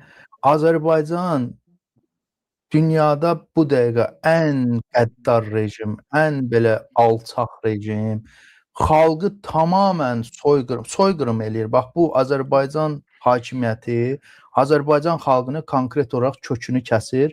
Ən çox bu dəqiqə Azərbaycandan qaçan var xarici ölkələrə. Baxmayaraq ki, nefti var, qızılı var, güya demokratik ölkədir. Ən çox, biz sadəcə bilmirəm nə səbəbdəndirsə, biz Azərbaycandakı baş verənləri 400-500 siyasi məhbus təqdimatı ilə bilmirəm kiçildirikmi, yoxsa düzgün təqdim etmirikmi? Əslində Azərbaycan Rusiyadan daha betərdir, diktaturadır. Sistem, qoy izah edeyim də. Baxın, hörmətli izləyicilər. Rusiyada 150 milyon əhali varsa, onun 1500 siyasi məhbusu varsa, bu Rusiyanın 150 milyon əhalisi var, onun 1500 siyasi məhbusu var. Azərbaycanda 6 milyon əhalisi var. İndi İlham Əliyev 10 milyon deyir, basır bağlayır. 6 milyon. Onun 500 nəfəri siyasi məhbusdur. İndi bax, fərqi başa düşürsünüzmü? 150 milyonda 1500 nəfər var. 6 milyonda 500 nəfər var. Bu o deməkdir ki, İlham Əliyevin rejimi daha qəddar, daha təhlükəli, daha oğraş rejimdir. Və siyasi məhbus sayı hər ölkənin əhalisi üzrə hesablanır. Misal üçün, Belarusiyada bizim əhalimizdən daha çox vətəndaş var, daha çox əhali var, amma onun siyasi məhbuslarının misal üçün 800 nəfərdir. Azərbaycanda amma 6 milyona 500 nəfər. Hələ bu 500 nəfər, 400-500 nəfər biz bildiyimiz də, mən həbsxanadaydım, mən en qədər adam tanıyıram ki, şərlənərək həbs olunur. Şərlənib siyasi sifarişlidir. Əlbəttə ki, bax mən bilmirəm ki, kimsə mənə bəlkə Instagramda şərh yazıb həbs olunub, bilmirəm də, xəbərim yoxdur. Saysız, hesabsız o qədər adam var. Saysız, hesabsızdır. Yəni bunlar 1000, 2000, 3000 bəlkə də adamlar var həbsxanada. Siyasi motivli həbs olunmayanlar. Sadəcə Bu yaxınlarda məsələn mənim bir tanış bizi dəstəkləyən bir qız var idi. Bu yaxınlarda çıxdı ki, mənə Əli bəy həbsdə idim. Deyirəm nə baş verir? Deyir, heç nə. Mehman Hüseynovun videosunun altına şərh yazmışdım. Tapıblar adımdan, familiyamdan. Aparıblar bunu döyüblər. Başına oyun açıblar. 1 ay həbs veriblər. Qadını. Amma indi məsələn heç yerdə o hesabatda yoxdur. Yəni belə hallar hesabsızdır. Biz siyasi mövzulardan götürməyək də. Misal üçün, sənin efirində nə qədər kiminsə evinə başına evini uçurdublar. Sovetskidə ev uğrunda mübarizə aparanlar var. Kubinka, Keşlə, cürbəcür saysız hesabsızdır. Öz evləri uğrunda mübarizə aparırlar. Polis də nə deyir? Jurnalistləri çağırsan səni şərləyəcəm. Evdən çıxmasan gecəyinə səni şərləyəcəm. Bəli. Yəni Azərbaycan həbsxanalarının mən tam əminliklə deyə bilərəm ki, 70% şərlənərək həbs olunur. Söhbət şərləmə və yaxud narkotik istifadə edir. Ona 5 il verilməməlidir. Başa düşürsən? Buna şərti cəza verilməlidir və ya məntəqə tipli nəsə cəza verilməlidir. Və ya başqa şərləmə necə olur? Bax, mənlə çoxları razılaşar. Bir də görürsünüz ki, 100-lük yolda, Heydər Əliyev prospekti ilə 100-lük yolda bir avam vətəndaş yola çıxır, 80-100 ilə də gedən bir sürücü bunu vurur, gecə vaxtı vurur. Bax, o niyə həbsə düşməlidir, əgər bir vətəndaş düzgün yolu keçmir, piyada zolağından istifadə eləmir. Bax, belə nümunələr də var. Elə bir və yaxud da ki, gəncdir, səhv eləyib, cavanlıq eləyib, bir dənə nəşə çəkib deyək ki, Avropada zətdə da biz görürük də, uşaqlar var ki, istifadə edirlər də belə şeylərdən. Bu niyə narkotik satıcısı kimi külli miqdarda şərlənib 7 il, 10 il həyatı qaralmalıdır? Bəlkə səhv eləyir, bu gəncdir, bu uşaq səhv eləyib, bu narkotik ölkəyə siz gətirirsiniz, bunu siz satırsınız, gəncləri buna siz həvəsləndirib, o bariqaların hamısının bilirsən də polis rəisləri ilə birbaşa əlaqələri var. Siz bunları bu kasıbçılığa soxmusunuz. Gənc neynəsin? Əyləncəsi yox. Deyək ki, sizin uşaqlarınız kimi ölkələri gəzə bilmir, yaxşı keyf eləyə bilmir. Bunun da keyfi beynini dumanlandırmaqdır. Sən götürürsən 18-20 yaşındakı uşağı bir dəfə, 2 dəfə deyək ki, hansısa bir maddə istifadə edib, onu aparıb 7 il pul vermir deyə, pulu yoxdur deyə, sən soxursan onun həbsə. Biznes. İlham Əliyev biz insanlardan biznes düzəldib, biz insanları həm işlədir, pulsuz işlədir, həm şərləyir, həm həbs eləyir və bizim üzərimizdən pul qazanır. Bu bəhs eləmir ki, bizim neftimizi, qazımızı oğurluyor. İndi də bizi istismar eləyir. Həbsxanalarda, azadlıqda, güya sən azadlıqda oldun, nə dəyişdi, həbsxanada oldun. İndi Azərbaycan üçün bir maraqlı bir ölkəyə çevrilib. Sən azadlıqda oldun, bir işə yaramırsan və həbsxanada olsun bir işə yaramırsan. Çünki azadlıqda oldun, iş yox, çörək tapanmırsan, danışa bilmirsən, etiraz edə bilmirsən. Haqqını tələb eləyə bilmirsən. Və həbsxana. Həbsxanada da heç olmasa köhnə iylənmiş tuşonka zat verirlər. Bəlkə də acından ölməyəsən də, bəlkə. Böyük həbsxanadır Azərbaycan 2019-dan yolları bağlayıblar, heç yerdə gedə Eyni. bilmirsiniz. Biz həmişə gülürdük, Türkmənistana gülürdük, Şimali Koreyaya gülürdük. İndi mən tam əminəm ki, bizim vəziyyətimizi bir türkmən vətəndaşına izah eləsək ki, belə şeylər baş verir. Türkmənlər bizə gülməz, bizim üzümüzə tüpürər ki, siz qoyunlar nə gündəssə, siz nə ölkədə yaşayırsınız, sərhədlər bağlı. İlham Əliyev bircə dənə deşiyi açıb, Gürcüstanla Azərbaycan arasında bir deşiyi açıb, qatar deşiyi. Onun da qiymətini, təyyarə biletin qiymətini qoyub. Bax, belə duduşuna doluyub İlham Əliyev bizi. Vəziyyət tırıqdır. Biz bu vəziyyətdən istifadə eləməliyik İlham Əliyevə qarşı. İlham Əliyevin sonunu tezləşdirməliyik. Çünki yenə də sən demişkən, İlham Əliyev soyqırım törədir. İlham Əliyev Sibrizə öz qohumlarını, ətrafını, xariciləri yığır. Nardarandan cəmaatı qovur, Bilgəhdən cəmaatı qovur, şəhərin mərkəzindən cəmaatı qovur, şəhərin mərkəzini zəbt eləyib, dəniz kənarını zəbt eləyib. Biz hara kimi İlham Əliyev bizi qovacaq?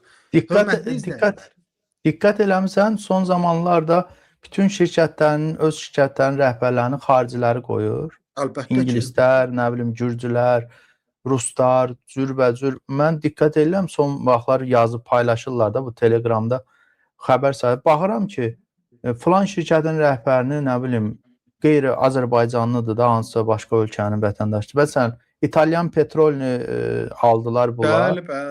Onun başına gətirdilər bir gürcünü, keçmiş Gürcüstanda nazir məsləhətçisi, müşaviri olub, nə olub. Niyə?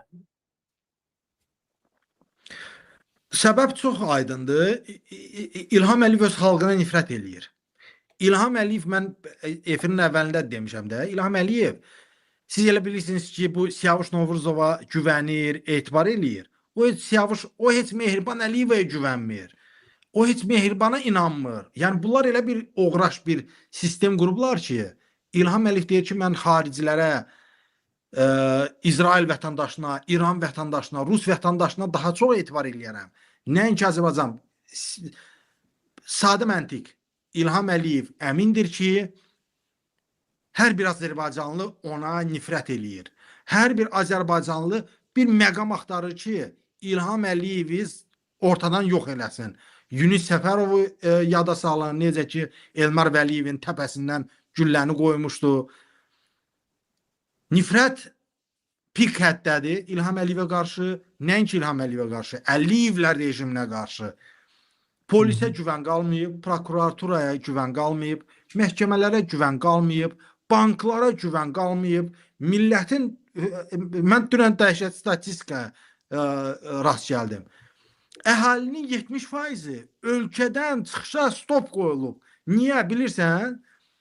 Hamının 70% əhalinin banka krediti var.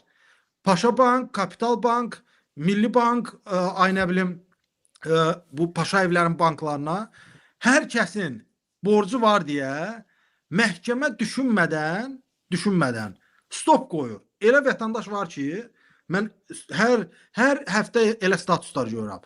Siyasi fəal deyil, jurnalist deyil, ölkədən çıxmaq istəyirdim. Sərhəddə mənə deyirlər ki, sən stop qoyublar, məhkəmə stop qoyub. Niyə? Ödənilməmiş radarım var, cərməm var. 20 manat cərməsi var, kamera düşüb. Ödənilməmiş cərməm var. Biri yazır ki, ölkədən çıxanmadım, Gürcüstana gedəcəydim. Niyə? Banka 1000 manat kreditim var. Biri ölkədən çıxışa stop qoyublar. Niyə? Sovetskidə yaşayırsan, evdən vaxtında çıxmamısan deyə. Bax, belə cır-cındır bəhanələr gətirib, insanları orada saxlayırlar. Girov kimi. Bax, bu həqiqətən də soyqırımdır bir millətə qarşı və bu millət ya biz içimizdəki qoyunu kəsib, içimizdəki qoyunu rədd eləyib İlham Əliyevin sonunu gətirəcəyik, ya da İlham Əliyev İçimizdəki qoyunu geyindirəcək bizə. İlham Əliyev nə eləmir də, İlham Əliyev nə eləmir? Mirşahin bu xalqın üzünə deyir ki, qandon taxardınız, uşaq doğmayardınız. Başqa nə desin? Bax, bu millətə başqa nə deyək ki, bunlar oyansın. Mirşahin deyir də, siz yerə tökərdiniz, yerə axıdardınız, amma uşaq doğmayardınız. Başqa bu millətin qürurunu necə sındırmaq olar? Başqa bu milləti necə ayağa qaldırmaq olar? Bunu da eləyənlər Mirşahinlər deyil. İlham Əliyevdir. Bax, bunu nə vaxt biz başa düşsək, nə vaxt bunu biz dərk eləsək ki, İlham Əliyevdən yapışmalıyıq, nə vaxt ki, tiktokerlər, o Arzum kimi tiktokerlər, anaların anası yox. O videoda mən bir status yazmışdım ki, o tiktoker çıxıb desəydi ki, Mama Rozaların maması Mehriban Əliyeva məni şərləmək istəyir, mən pul verməmişəm deyə Qəhrəman olar. onu tutmayacaqlar. Onu tutmayacaqlar. Deyəcəklər, bu da siyasi məhbus. Buna siyasi məhbus düzəltməyək. Qoy bunu şərti zat verir. Yoxsa çıxıb anaların anası. Mehriban kimin anasıdır? Mehriban ancaq fahişələrin anası ola bilər.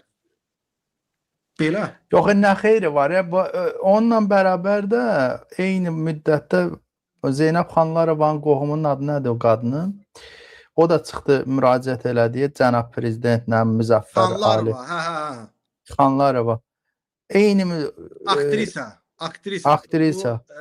O acınacaqlı vəziyyətini, yazıq vəziyyətini Mehriban Xanlarova. Fikir verdin orada da. Eyni Ay İlham Əliyev, ayağından qurban olum sənə, ayağının altında ölüm. Məni Azərbaycan Dram Teatrına bərpa eləyir. İşə götür. Bu biabırçılıqdır. Və nəinki Mehriban Əliyeva, biz bunu hər kəs eləyəcək. Zülfiyə Xanbabayeva da bunun vaxtı gələndə eləyəcək, Aygün Kah, hər kəs eləyəcək bunu. Çünki insanın qüruru var da, insanın qüruru var, şəxsiyyəti var, vicdanı var. Bir insan daimi qul kimi yaşayanmaz. Elə bir məqam gəlir ki, bu tüpürür deyir, abi, bu yaşayış deyil axı. Bu həyat tərzi, normal həyat tərzi deyil. Və kimsə, misal üçün biz Amerikanın tarixini araşdırsaq, elə zaman var idi ki, qara dərlilərə orada öldürürlər, kimi işlədirlər. Sonra bu adamlar yığışıb, deyir, belə yaşayış olmamalı. Biz də adamıq, biz də yaşamalıyıq və inqilab eləyiblər. İndi qara dərlilərin də haqları var, ağ dərlilərin də haqları var. Bax, biz də nə vaxt... Amma haqqı istəməsən, heç kim sənə haqqı vermir də. Haqqı istəməsən, İlham Əliyev bir prinsiplə işləyir. Haqqı istəmirsə, sakit durursa, qapazı daha da çoxaldı. Polisə deyir ki, qapazı, əvvəl birdən qapaz vurdunsa, gördün sakit dayanır, qapazın sayını çoxaldı. Birdən dinar, birdən şey eləyər. Bəncə insanlar... Və bu riyaziyyat var da, riyazi məntiq hesablama var da, bu qədər zülm eləyir bunlar. Bunlara bir başa salan yoxdur ki, bu qədər ki vurursan, hətta o siçanı küncəzədə sıxanda qayıdır, adamın üstünə tullanırdı. Bəli.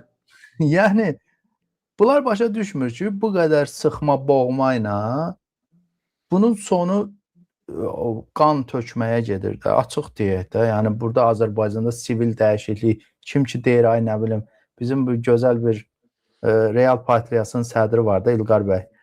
Deyir ki, biz sivil yolla hakimiyyətə gələcəyik falan. Elə bir ki, nağılda, yuxuda, hardasa, bilmirəm, yaşayır. Özdə prezident aparatından da bu yaxınlarda 300 min pul alıblar, xeyirli olsun. Xalqın pulunu alırlar, cic danışırlar.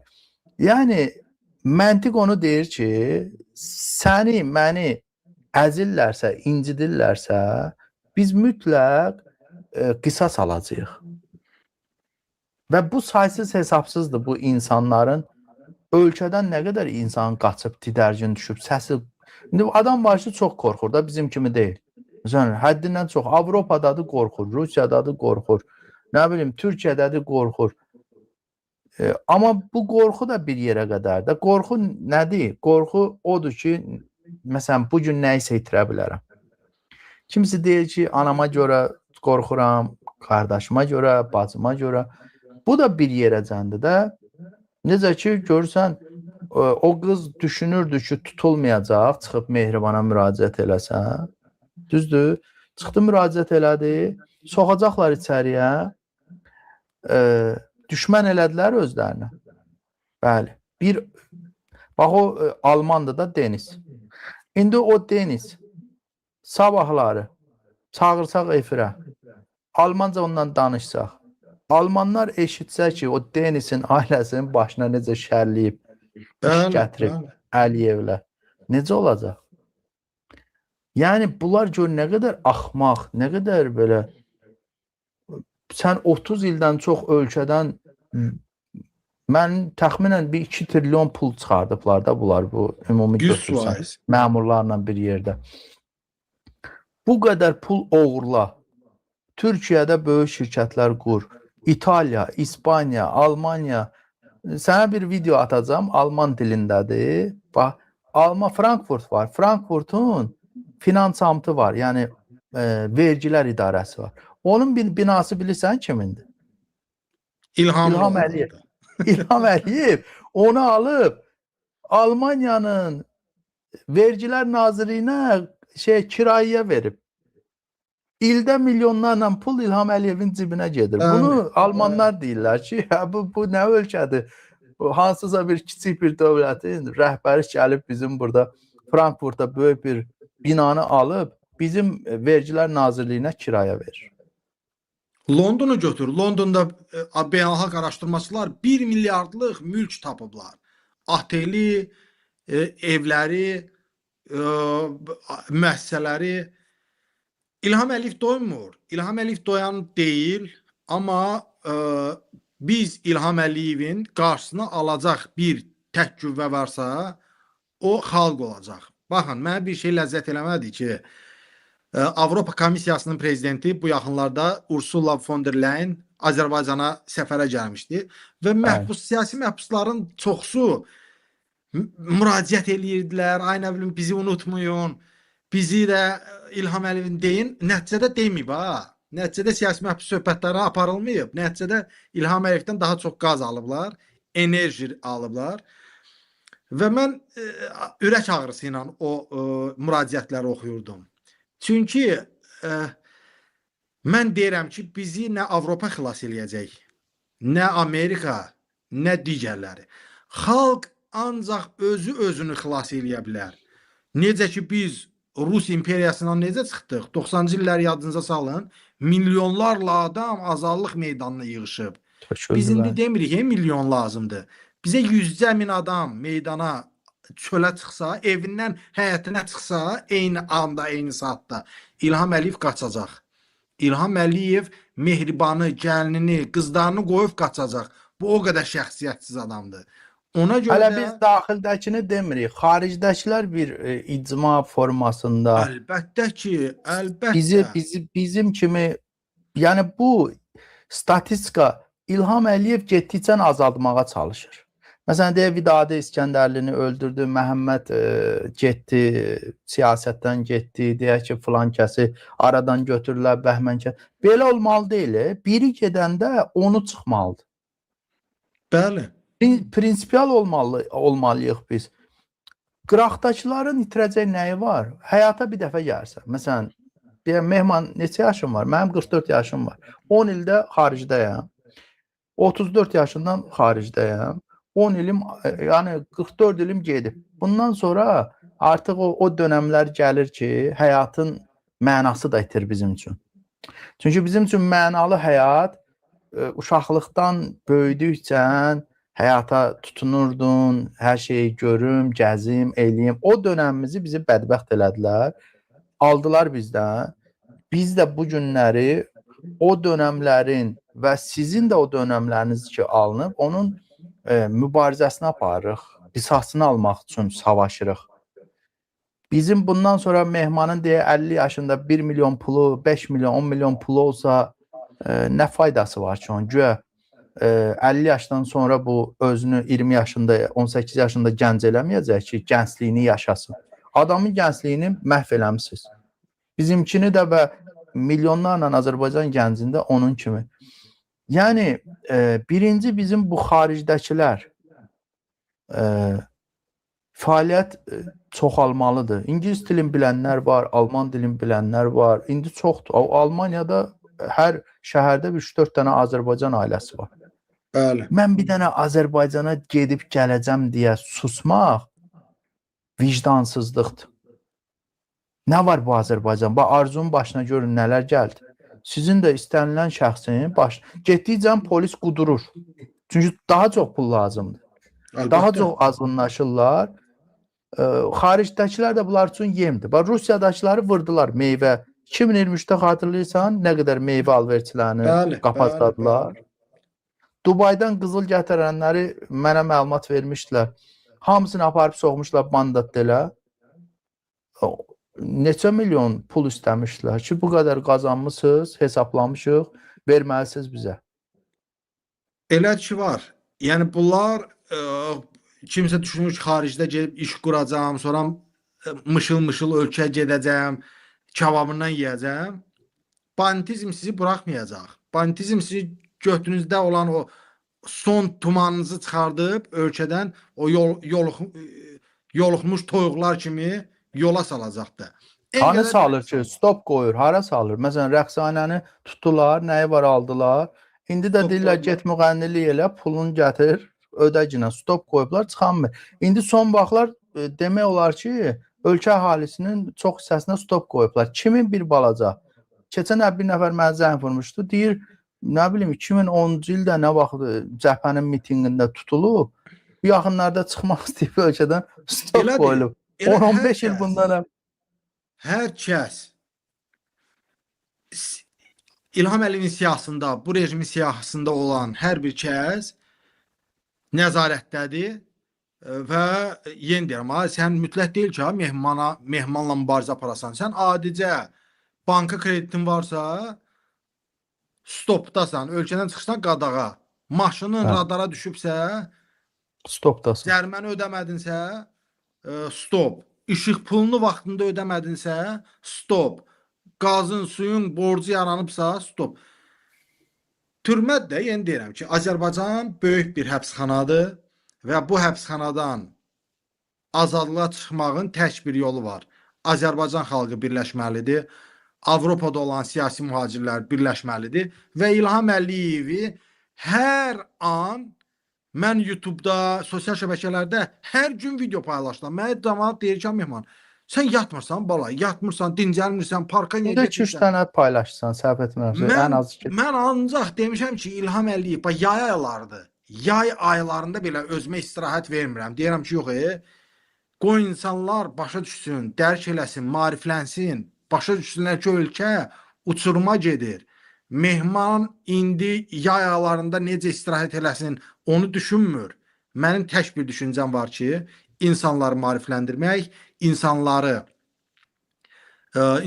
onların hüquqlarını izah etmək və nəticə. Mən bu işi ona görə edirəm ki, əminəm ki, nəticə olacaq. Biz İlham Əliyevlə rejimindən qurtulacağıq. Mən buna tam əminliklə inanıram və ona görə də bugün efirlərdəyəm, siznəyəm. Mehman inanmasa, elə mən də inanmasam, bu qədər biz ömrümüzü, hər günümüzü buna xərcləyib, özdə gözümüzün qabağında kimi öldürürlər, kimisini, dostlarımızı da, yəni münasibətimiz olanlar da olmayan fərq etməz də, əqidəmiz eynidir, xalq üçün çalışırıq. Vururlar, şikəst edirlər, bıçaqlayırlar, heç kim qorxmur. Bəzi adamlar deyir, siz xaricdəsiz, ona görə söz deyirsiniz. Mehman ölkə daxilində söz deyən idi, gəlib burada da deyir. Kim ölkə daxilində söz deyə bilibsə, vicdanı olubsa, bir balaca haqq istəyibsə, xaricdə də deyir. Kim ölkə daxilində deməyibsə, yalan söhbətdir, xaricdə də demir. Elə olsaydı, ölkədən ən azı bir 5 milyon insan qaçıb. O zaman hamı bizdən də yaxşı, savadlı insanlar var. Nə bilim, Avropada, Almaniyada doktoranturanı bitirənlər var, tarixçilər var, fəlsəfə bitirənlər var, hüquq bitirənlər var, nə bilim, cürbəcür. Bizdən, yəni biz deyək ki, vaxtımızı bu 10 ili siyasətə xərcləyəndə, olar ki, universitet oxuyublar, vəkil olublar, siyasətçi olublar, nə olublar. Amma bu günləri bu prosesdə yoxdular. Amma biz bir daha çağırış eləyib buradan. Yəni, Mehman, sən də öz kanalından çağırış elə ki, ay cəmaət, Biraz aktiv, xaricdəkilərə, daxildəkilər kütlədir və deyək ki, daxildəki vaxtı gələndə qalxacaq. Mən bilirəm ki, o qalxma olanda məndən, səndən qəddar olacaq o insanlar. O yaltaqlar var ya bu günləri, səndən, məndən daha çox birinci vuracaqlar. Necə ki, Çauşeskinin əskərləri güllələdi ki, Savolları da güllələməsinlər ki, gördünüz biz vurduq. Doğru. Doğru. Və yekunda nə demək istəyirəm? Bax, mənə indi yazıblar ki, Mehman, Amerikada yaşayan aktivistlər də yazırlar ki, efirə baxırlar və bir adam düzgün vururlar ki, Mehman, biz Amerikadayıq. Biz dəstəyimizi like-la, paylaşmaqla belə ifadə edə bilərik. Bu da dəstəkdir, bu da bir işdir, bu da bir həmrəylikdir.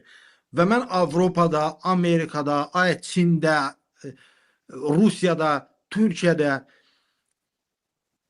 bilin ki, İlham Əliyevin tələsindən, İlham Əliyevin bu rejimindən hər kəs əziyyət çəkəcək. Bunun geci tezi var.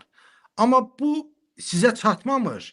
Mən sizə təklif edirəm ki, gəlin biz İlham Əliyevin əlindən qurtulaq. Bu haqda düşünün. Hər yatmamışdan qabaq mən həmişə deyirəm ki, özünüzə sual verin ki, belə yaşayışa layiqsinizmi? Hə, yoxsa yox. Gecəniz xeyrə qalsın. Təşəkkür, var ol Mehman. Bugünlük bu qədər. Mehmanla bizim gündəmi müzakirə elədik. Keçmişi, bugünü, gələcəyimizi və sizləri də dəvət edirik ki, aktivləşəsiniz. Ölkə daxilini qınaya bilmərəm, amma ölkə xaricindəkiləri vicdanını gözünün önünə qoyub daha aktiv bu proseslərdə iştirak eləməyi dəvət edirəm. Bir nəfər vurulanda gərək onun yerinə 10 nəfər, 50 nəfər, 100 nəfər mən də varam desin. Çünki bu qarşıdan gələn fəlakətin önünü kəsməkdən ötürüdür. Xaricdəsən, sığortalanmamısan, sabah gedərsən Azərbaycana müvəqqəti 1 aylıq, səni bir ayın içində həyatı cəhənnəmə çevirərlər, məhv eləyərlər. Necə ki, Arzum və digərlər, hələ Arzum bilinəndir. Bilinməyən bilirsiniz nə qədər Azərbaycanlının başına oynatıblar. Və bu olmasın deyə biz istəyirik ki, Azərbaycanda da normal ölkələrdə olan kimi bir qanunun işləyən, qanunun hökm elədiyi dövlət olsun. Qanunun hökm elədiyi. Fərdlərin və qolu zorbaların yox. Qanunun hökm elədiyi.